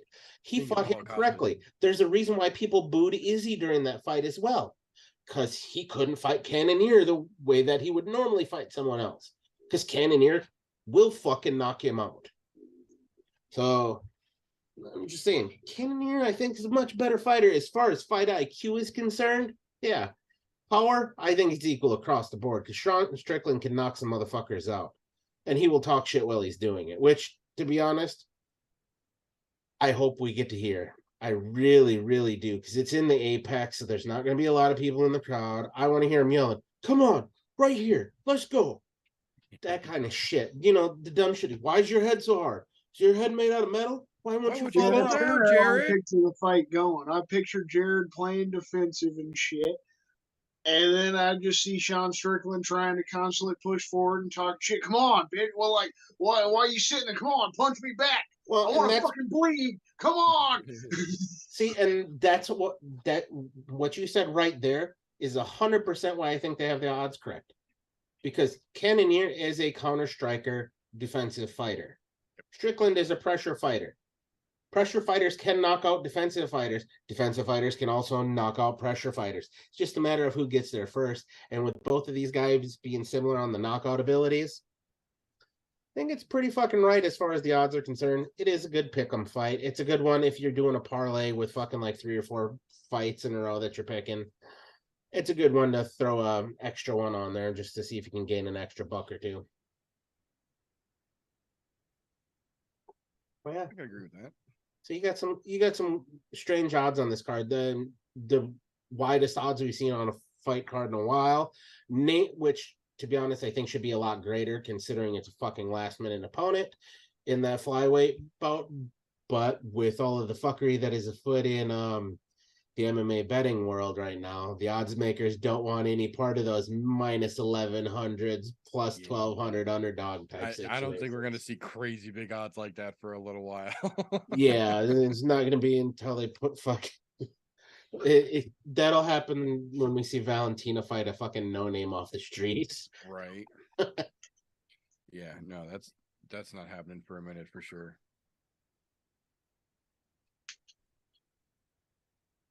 So, with that being said, first and foremost, happy holidays, everyone. This will be the last full I'm No Joe podcast of the year, and as such, we let you guys know in the other December podcasts of I'm No Joe that we were going to do a little giveaway this year.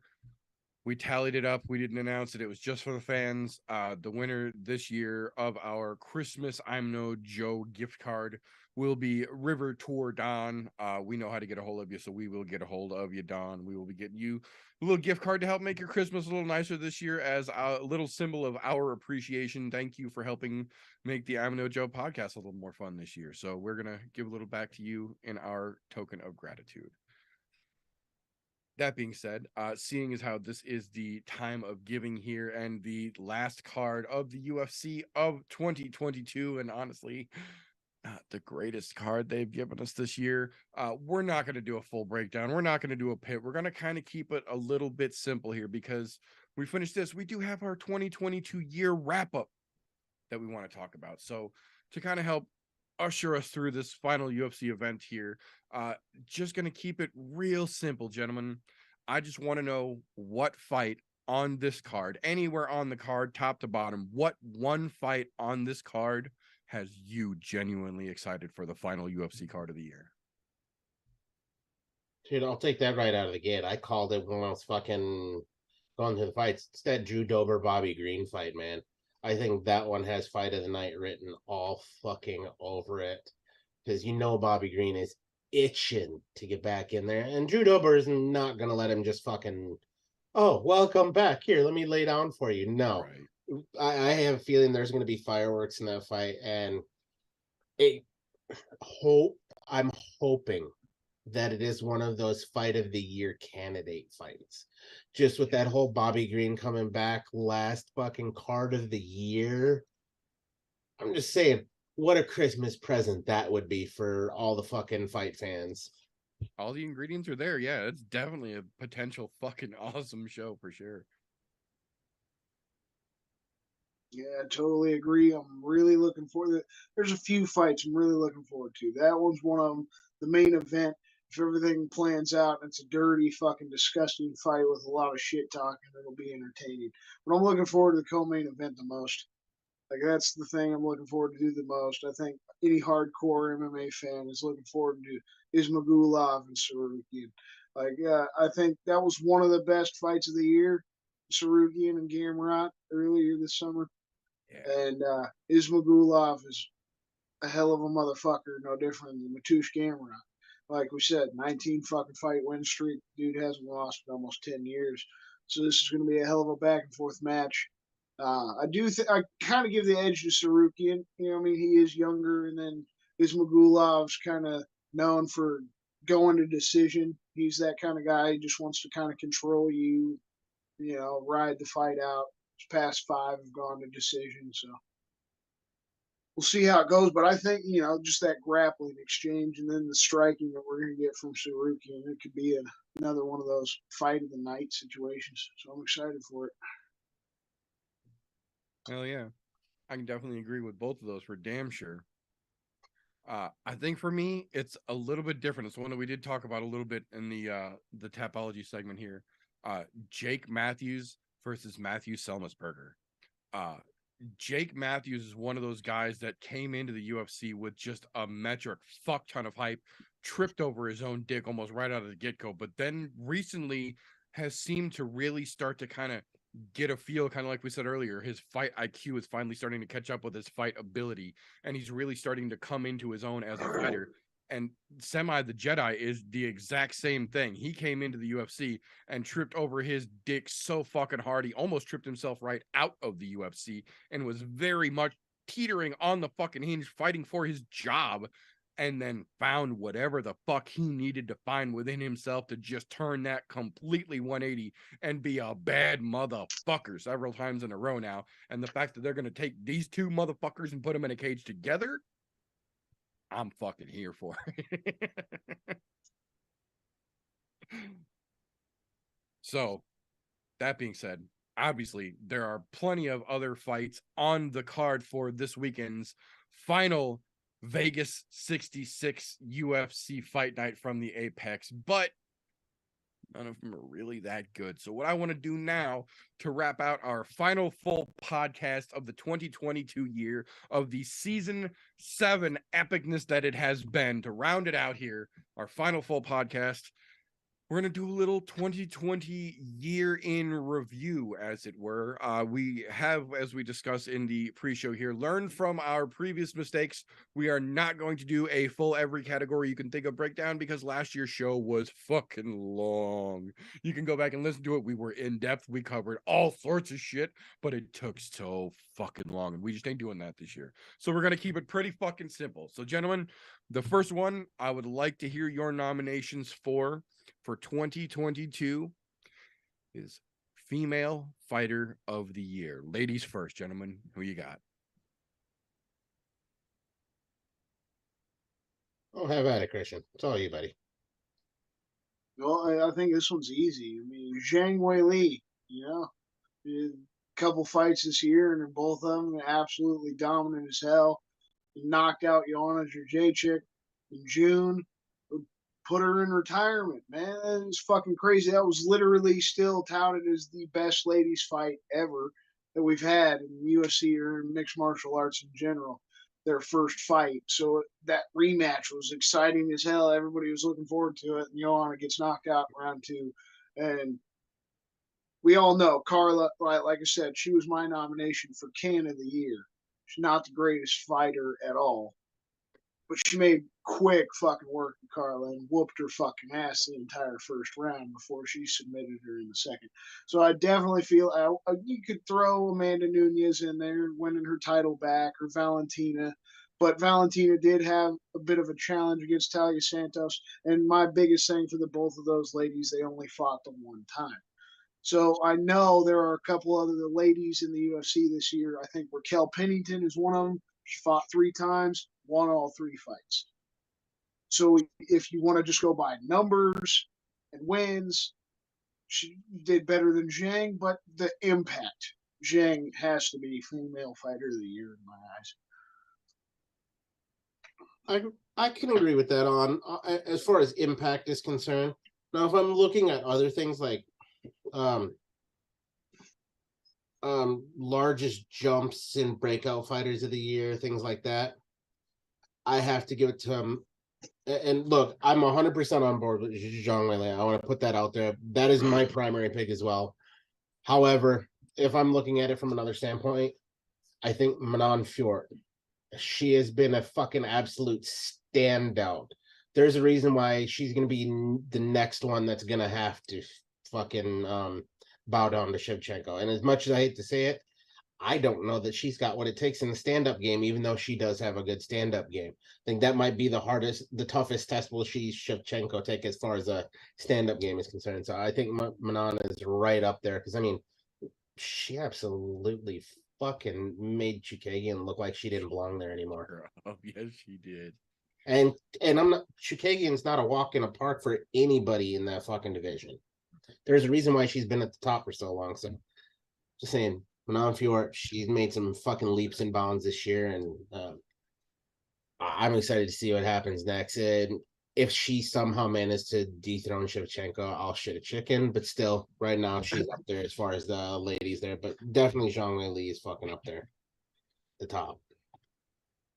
If anybody's dethroning her, I would see Zhang Weili. They make that super fight at like 125 is Zhang and Valentina. Maybe Zhang could get it done, but I don't think Manon Fiorot. I don't think Zhang Weili could drop down that far. Yeah, I don't know. She's too fucking yoked.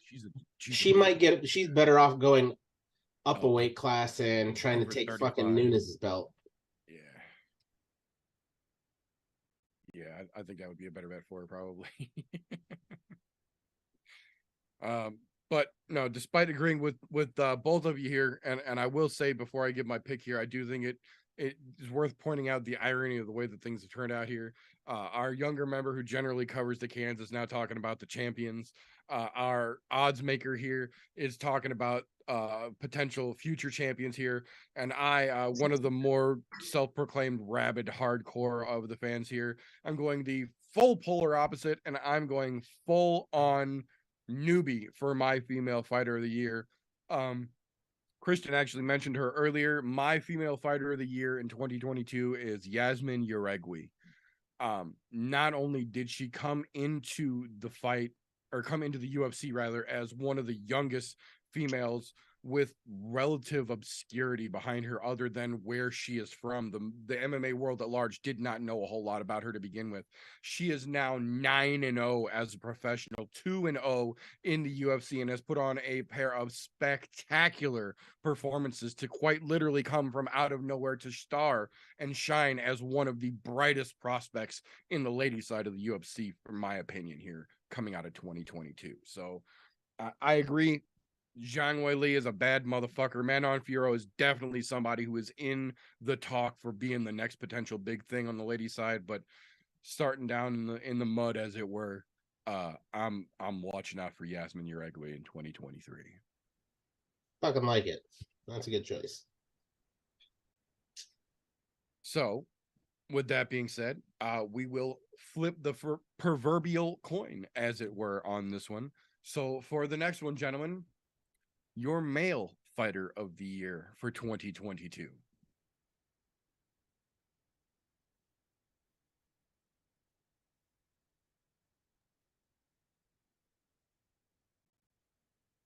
You don't want it, do you? I'm gonna say it just because I think it's fucking hilarious, and it finally happened. We finally got somebody to dethrone Usman, even though he was getting his ass kicked. Leon Edwards dethroned a longtime reigning champ in the welterweight division.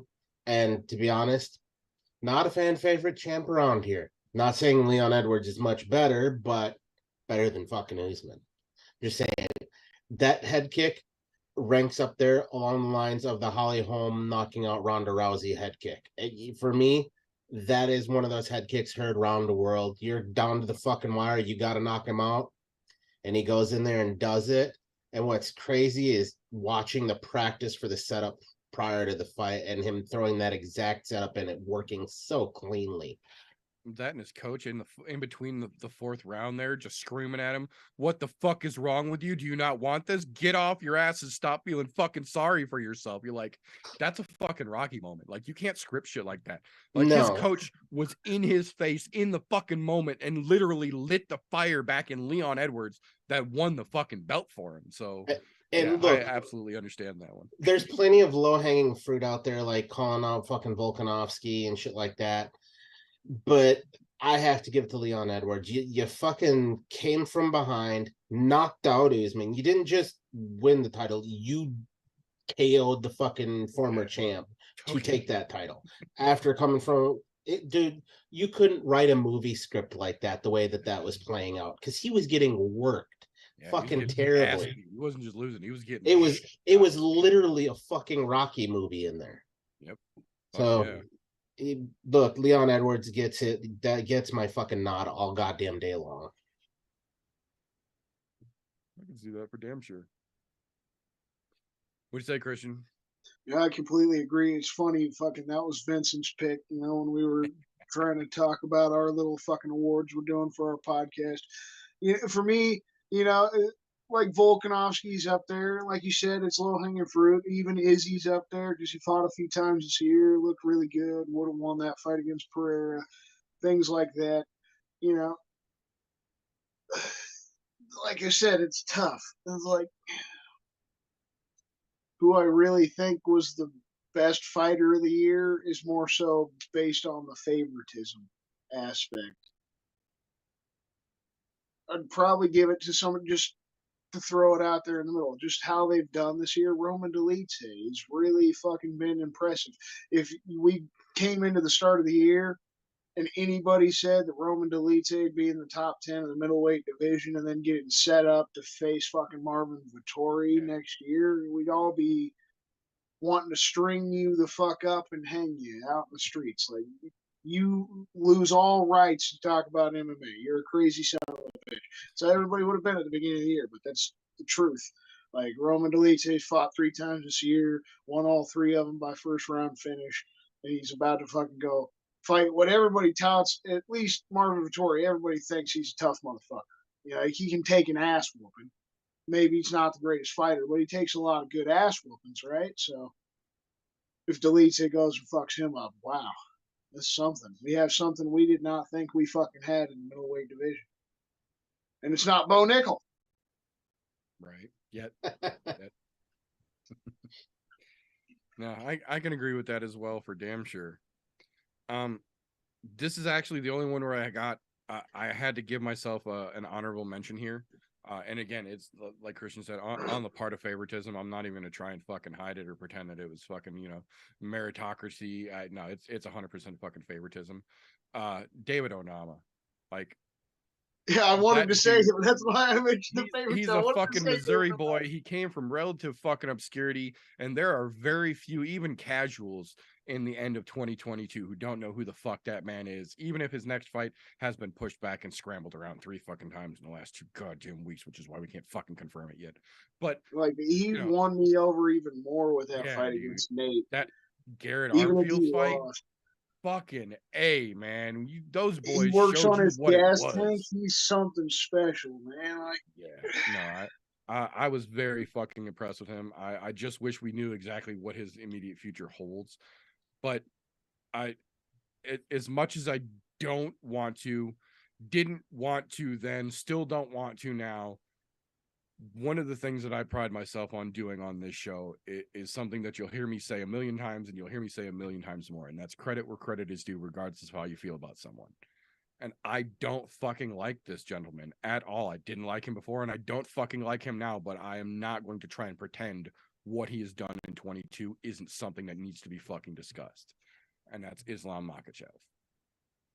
He took on Bobby Green prior to the fucking fuckery that Bobby Green had going on short notice to show that he can go the distance against a brand new fucking competitor and still survive.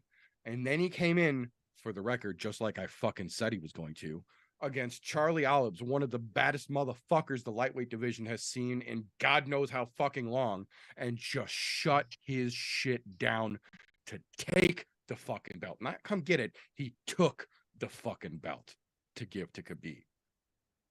I'm not a fan of him. I'm not a fan of his fucking coach. I'm not a fan of his camp. But I'm also not so fucking foolish as to pretend that what he did this year doesn't mean anything. That has huge implications, not just this year, but rippling forward as well. So I'm not happy about it, but I'm also a fucking realist. So my male fighter of the year 2022 is Islam Makhachev.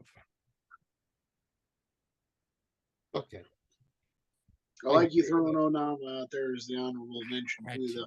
Fucking, it just sucks. All the guys here from Kansas City, if they keep fucking around with Glory MMA, they're boned. They're just boned. Like you were saying, Onama's fight keeps getting kind of pushed back, fucked with. You can't get things confirmed. It's the same thing with Brandon Moreno. Yep.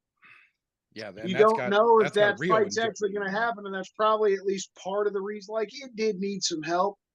The Rio card, it needed some help, but that's probably why they fucking made the Glover and Jamal Hill fight, at least the main event. Yeah, because they still don't fully know what the fuck's going to happen with all these other guys that are still associated with James Krause. You know, because they have to put their foot down. With Moreno, he's maybe the only guy that he could still associate with him, like, and not have in his corner, right? Look past it, but everybody else, they're just not big enough draws, and they're just going to be screwed. They're not going to. Moreno said right out the gate that he's standing by James Krause, regardless, that he has faith in his coach and he will not leave James Krause because that's his coach. So Rio's fucking title fight may legitimately be in jeopardy because of that shit. I think that very well could be why Dana decided to throw that fucking Glover title fight on that card. It's such fucking short notice like this. It very well could be. I think they'll still give us the fight. It's just Moreno won't get it. They've had Pantoja sitting in their back pocket. Right. So I feel like it'll still be Davison, and they'll just throw Alexander Pantoja in there. Well, fuck that. Give him Kai Kara-France. Well, yeah, I'd rather see that myself, but that's what I've heard for months, is that literally Pantoja has been set up as the backup fighter for that fight the second they've been working that fight. Not just him wanting that. They've actually been looking at that. That's why they set up a fight for Kai already. They set up a fight for Alex Perez. Everybody else in the division has gotten a fight other than Pantoja because they're literally holding on to Pantoja as a backup. And that was way before this Krause shit even happened. It sucks. The whole fucking any dudes associated with Glory or Kansas City right now. It's fucking a sucky thing. Yeah. It definitely is a shitty outlook right now for that. That's for sure. Unfortunately.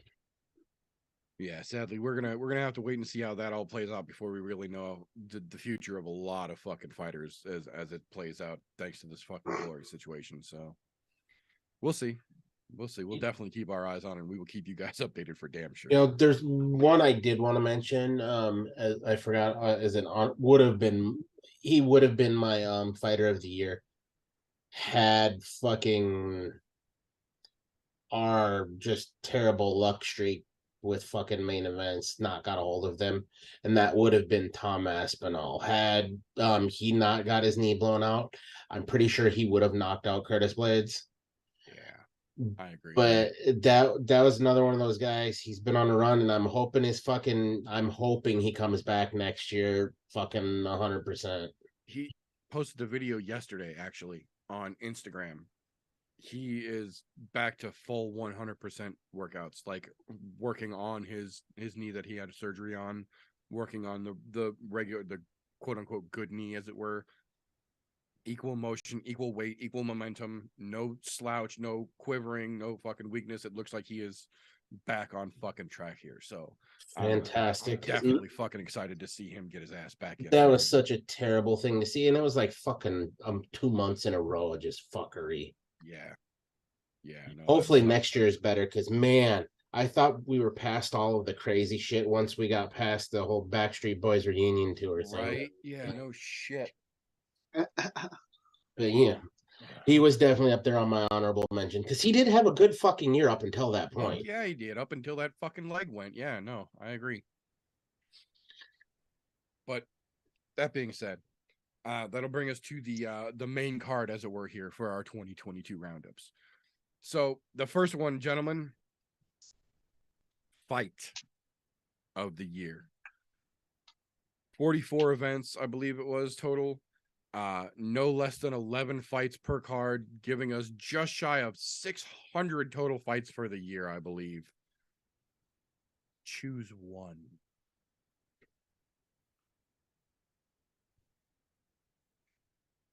And trust me, I understand that this is not easy. I spent the better part of yesterday literally with tabs and tabs and tabs open, and my wife just laughing at me. Yeah, I've got a few of them. Obviously, honorable mention. The Gilbert Burns and Chimaev fight was crazy at the start of the year. Honorable mention, just one of my favorite ones of the year. Fucking Onama and Nate Landwehr. That was fan-fucking-tastic. But to me, my fight of the year had to have been Glover and Yuri. Like, that was so unexpected. I kind of, going into that fight, thought Yuri was just going to run Glover over, and he showed everybody in the world. No, not happening. 30 seconds away from fucking winning, and that's where that fight was, to me, the fight of the year. It's similar to what we also saw with, like, Kamaru Usman getting knocked out in the final seconds by Leon. Yeah. Or the Joanna Jędrzejczyk knockout. You just crazy, unexpected shit. The whole entire fight was fantastic. Like 20-something minutes of just a back and forth crazy fight. Both of them hurt each other multiple times, and multiple times in that fight, you're like, "Oh my God, is this over?" Yeah, it's just so back and forth, so crazy. It's got to be Glover and Yuri, at least for me. All right, I definitely agree with that. I can get down with both of those, definitely. For me, honorable mention goes to Tai Tuivasa and Cyril Gane. Never do you see big boys fucking really get after it like that, hurt each other, because both of them were fucking hurt. I mean, Tuivasa sat down fucking Cyril Gane. Gane beat the shit out of the body on Tuivasa, and I didn't know Tuivasa could kind of take that kind of fucking nonsense, which is why I was a little disheartened that he came back and fought so soon after that, because I don't think he was 100% after that. But, hey, I agree. Fighters will be fighters. I agree But 100%. I got to take the low-hanging fruit here. I have to take the low-hanging fruit on this one. Fight of the year, definitely Thompson and Holland. That was the most exciting fight we have seen in fucking ages. Both of them being so fucking comfortable to say, "Nah, get up, get up." Fucking Holland had him on the ground, could have won the fight. No, man, get up. We're not doing that shit. They were friendly about it. It was exciting. They were both taking their licks. What an absolute banger. I don't think we had a better fight this year, in my opinion. I have to say that is the lowest hanging fruit we've had for fight of the year, in my opinion, in a long time. Well, maybe not the lowest hanging fruit. I mean, there's been other ones that have been lower hanging, but that one for me is the low hanging fruit, where I have to say that was definitely fight of the year. It was so fucking exciting. You can get anybody, you could have turned anybody into an MMA fan with that fight. Oh yeah. Any fucking fight. Absolutely. That's a perfect fucking example of an MMA fight to show anyone you want to fucking get into it, for sure. So I agree with both of you gentlemen. I do disagree though that there is a little bit more low hanging fruit, both in my honorable mention and my actual pick here. Honorable mention though, Poirier versus Chandler. Both for the fact that Poirier could weather the storm of ass whooping potential that Chandler tried to dump truck bury him with, and for the IQ it took to use the opening he got to finish the fight after the fact. Props to Poirier. I legitimately didn't think he had what it took to survive that match, and he did it looking good. So honorable mention for that, because fuck Chandler. But my actual pick here, and I will admit it is a bit of low-hanging fruit, but it again, at least for me, it means something, and it represents a lot about 2022. So for me, my fight of the year 2022 is the main event from UFC 279. Nate Diaz versus Tony Ferguson. Not only for the fact that it got Nate Diaz out of his contract and gave him his freedom back, something that I don't know that there was a person on earth didn't want to see happen, but the fact that it wasn't just two old guys in there scraping and dragging. It was legitimately one of the best versions of Tony we have seen, and one of the best versions of Nate Diaz that we have seen in a long fucking time. And I think everyone can agree that it's so fucking ridiculous that it took these two being matched up on the last minute ridiculousness that was 279 to get a production of a fight like we got between these two OGs. So for me, that's my capstone for 2022. That's the fight of the year for me. I'm down with that. Definitely. And definitely on that fucking Chandler Poirier fight. That was a fucking banger. That was another wild fucking fight. I don't think anybody predicted that one going out like that. No. So that will bring us to the other side of that proverbial coin, our final 2022 roundup category, gentlemen. We talked about the fight of the year, so the next thing is only logical here. The event of the year. I think there was either 42 or 43 total throughout the year with pay-per-views and fight nights, and we crossed the fucking globe. We went back to Dubai. We went to London time and time again. We actually got back to touring the United States a little bit for more than just a pay-per-view. We legitimately saw some fight nights in other than Las Vegas cities again in 2022. So, gentlemen, the event of the year for you, barring this upcoming weekend's event, obviously, hopefully it's the one that is better than all of them, but without the ability to see into the future. Up until now, your event of the year, gentlemen.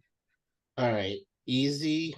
My easy fucking honorable mention is definitely, again, Holland and the Wonder Boy card. That was the most recorded knockouts, if I remember correctly, at a total of 9 of all of the fights that they've had full cards for. 9 knockouts on the fucking card, 9 fucking brilliant finishes.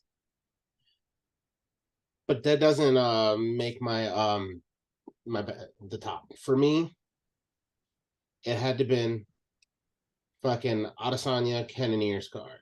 Not because of the Adesanya Cannonier fight, but all of the fights that came along with it. You got another round of Volkanovski and Max Holloway. You got Pereira knocking out Sean Strickland. Barberena fucking just beating the brakes off of Robbie Lawler. Fucking, you had a great Jalen Turner come up and fucking beat Brad Rydell with a fucking nice submission. We love the tarantula around here, so I'm just saying it's out there. Jim Miller, A10, the Warthog is on this card too, taking out Donald Cerrone. Fucking, that was a hard fight to watch because I didn't know which way to root, and it was sad to see Cerrone go that way, but hey, you know, it is what it is. Got Ian Gary on that fucking taking out Gabriel Green. You got the early signs of Dricus du Plessis. Remember the name. DDP. Fucking taking out Brad Tavares. He did take Tavares distance, and that was that fight where it opens up everybody's eyes to he will swing for the fences until the final fucking moments. And you also had age Uriah Hall getting taken out by a nice young Andre Muniz, excuse me. Macy Barber finally making her fucking return after a massive fucking injury was on that card. And you had Jessica Rose Clark proving that she was once again a piece of trash. getting taken out by Stolarenko. So it was a fucking fantastic card, top to bottom, in my opinion. Had some great fights and a lot of things that showed a lot of stuff into the future for the year. So really great fucking card overall.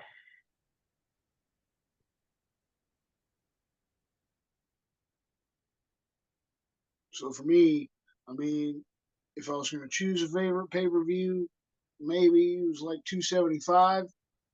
But really, best events, the honorable mention, the Holland and Thompson card, that Orlando card, that was just fantastic. Tons of finishes and all that. Another honorable mention, it was great, the Cheeto Vera Dominic Cruz card when they went to San Diego. But I feel like, to me, my favorite card of the year, like the one that I had the most fun watching, felt the most electric, was when they went to London the first time. That March card in London. It had been a couple of years since they'd been to London. The fucking crowd was so electric. Like the energy you got just hearing the fucking crowd watching every one of those fights is so fantastic. And we got a lot of good fights off there. Can't stand Paddy Pimblett at this point, but he actually did have a decent fight back in March. You know, had a decent showing, got to finish in the first round. You had Tommy Aspinall. That was when he fucking finished Volkov. So that those exciting points that you had the Molly McCann fucking spinning elbow, actually knocking out the winner of Carolina. That was an exciting ass moment. And I feel like just like the Orlando card, that was another one of those moments. We had a ridiculous amount of finishes. Like almost every one of the fights on the card went to finish.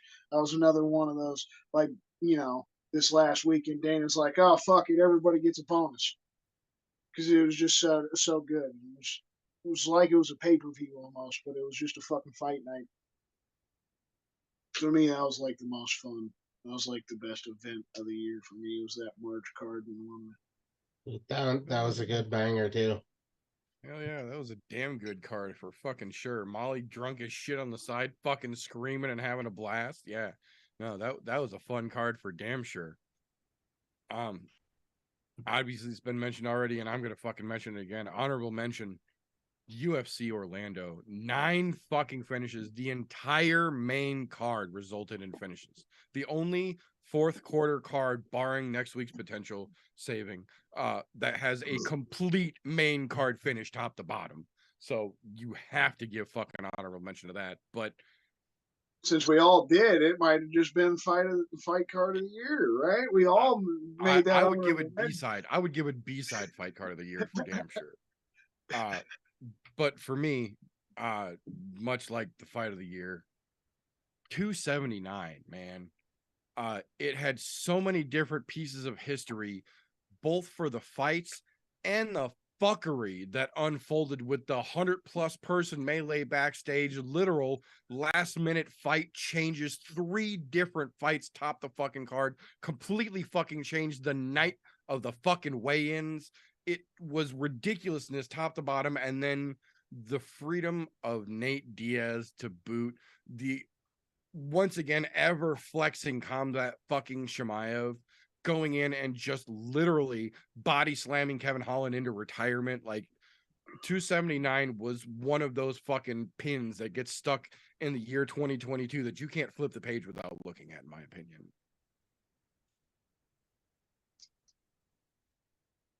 I like it. That was a solid one. And there was a lot of fuckery, even in the judging on those cards when fucking Li Liang gets fucked over D-Rod winning. And I like D-Rod. That's what I'm saying. I'm a D-Rod fan and have been since the beginning, but he didn't win that fucking fight. There was no way in fucking hell he won that fight. But that whole card was filled with fuckery from top to bottom, front to back, in the back, out in the cage, fucking cage side. Yeah, it was wild. Yeah, cage side fights during the fucking breaks. Yeah, that whole shit was ridiculous at 279. So that's my vote. But that being said, that is 2022 in a nutshell, ladies and gentlemen. So first and foremost, thank you. Whether you are using us as background noise, whether you're here in the chat live every week, whether you are catching us in the all audio version the week after we go live, whether you are just telling your friends about these three idiots you saw talking on webcam last night, I don't care. If you have had anything to do with the I'm No Joe podcast in 2022, then genuinely from the bottom of my heart, sincerely, thank you. If you did not like what the I'm No Joe podcast did in 2022, I have horrible news for you, because we are not slowing down and we are only getting bigger, louder, and more obnoxious in 2023. And you can go fuck yourself all over again. I don't even care if you give us a thumbs down, because we're going to keep doing the goddamn thing, whether you like it or not. That being said, you already know, first fucking show of the year next year, we've got a pit match lined up. So we are not fucking around. We are coming out of the goddamn gate for season 8, bringing the fucking heat. This episode just so happens to be episode 187. We are killing 2022 with this fucking episode, and we are lining up to come in with a fucking headshot for 2023. So keep your fucking eyes peeled. There will be a Tapology broadcast on this channel here Saturday during the UFC main card. Hopefully, barring any ridiculousness, we should have a recap, what did I say, show Sunday to bring you all the final results recapping of the 2022 year, the final actual broadcast of the I'm No Joe channel to wrap up the year. That being said, we are on pretty much all platforms. So if you like what we do, please make sure you are subscribed and your notifications are turned on so you don't miss an episode of what we do. If you do like what we get up to around here, Thursday nights, 9:30 p.m.-ish Central Time, because life happens. Pretty much every Thursday there is an event. That weekend you will find us here on YouTube to break it down, talk some shit, and get into it about it for you. That following weekend there will be a broadcast of some variety here on the channel with the Tapology updates for you to follow along for your real-time updates, and then hopefully a recap episode to come up after that. But that's how we do things on I'm No Joe. Make sure you've got your notifications turned on, please, and get your thumbs up in there. If you appreciate us, we appreciate you. On the other side of that, like I mentioned, if you are still here and you do not like what we get up to around here, give us a thumbs down and then go fuck yourself. We're not even going to dispute it. We're going to keep on fucking chucking. So that being said, that's not the that's not the end though words. We do this live. Tomorrow morning and pretty much every Friday morning, once the shenaniganry and the shit talking is done here on the I'm No Joe podcast, flip over to Spreaker.com/slowbake and contemplate to catch our homie Christian and the brother Vindog the Booty Hogs podcast, Slow Bake and Contemplate, Friday mornings for all your punchy kicky follow-up goodness. Catch them over Instagram.com/slowbake420 for all your follow-up goodness as well. Oh, yeah, since we're doing it, look, this isn't the only place you can catch the meter. If you want to know where else to catch him, there's a link right down below called Linktree/the meter does many things. And that link will take you to the many things that meter does. Whether it is other YouTube channels, Instagrams, fucking everything, Discord servers, the whole 9, they're all right there. All you have to do is clicky. And then let your fingers and your mouse lead you to that wonderful land that is the things that meter does. And then, of course, if you'd like to fucking follow along, follow the brother TJ, multiple other platforms, Instagram, multiple places, Golf T Vapes. Keep an eye out for that, and then make sure you tune in every Wednesday night before we get into all this shit, before we get into the fight stuff. If you vape up, if you have a vape, if you get into vaping in any way, shape, or form, or you just want to hang out and chill, make sure around 9:30 every Wednesday night you tune up to the Fogged Up Fairway. You might get some fun tips, tricks, some fucking recipes. I've tuned in myself just to hang out and chill. And the brothers are always cooking some fun shit up. If you're into that kind of thing, make sure you fucking check it out every Wednesday night. Hell yeah. Much appreciated. So, that being said, the last thing that I've got, patreon.com/ImNoJoe. For as little as $1 a month, you literally help us do what we do around here. Gives you access to behind the scenes, unaired, and literally unairable things that we have to legally pay gate to show people. it gets you your name at the end of every single episode as a thank you, and we appreciate it. So the buck ain't a lot to some folks, but it means a lot to us, and it helps us do what we do. That being said, we're going to call it all for this particular episode. So until 2023, boys and girls, don't let ignorance stop you. You can root for anything. Happy New Year's. Happy holidays.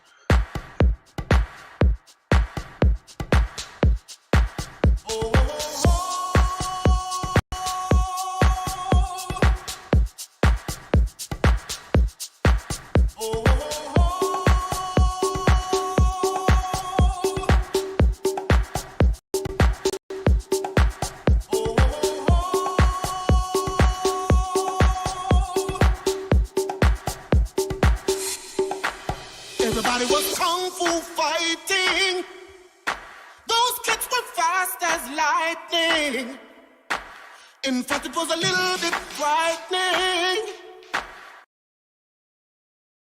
How do I say goodbye to what we had? The good times that made us laugh outweigh the bad.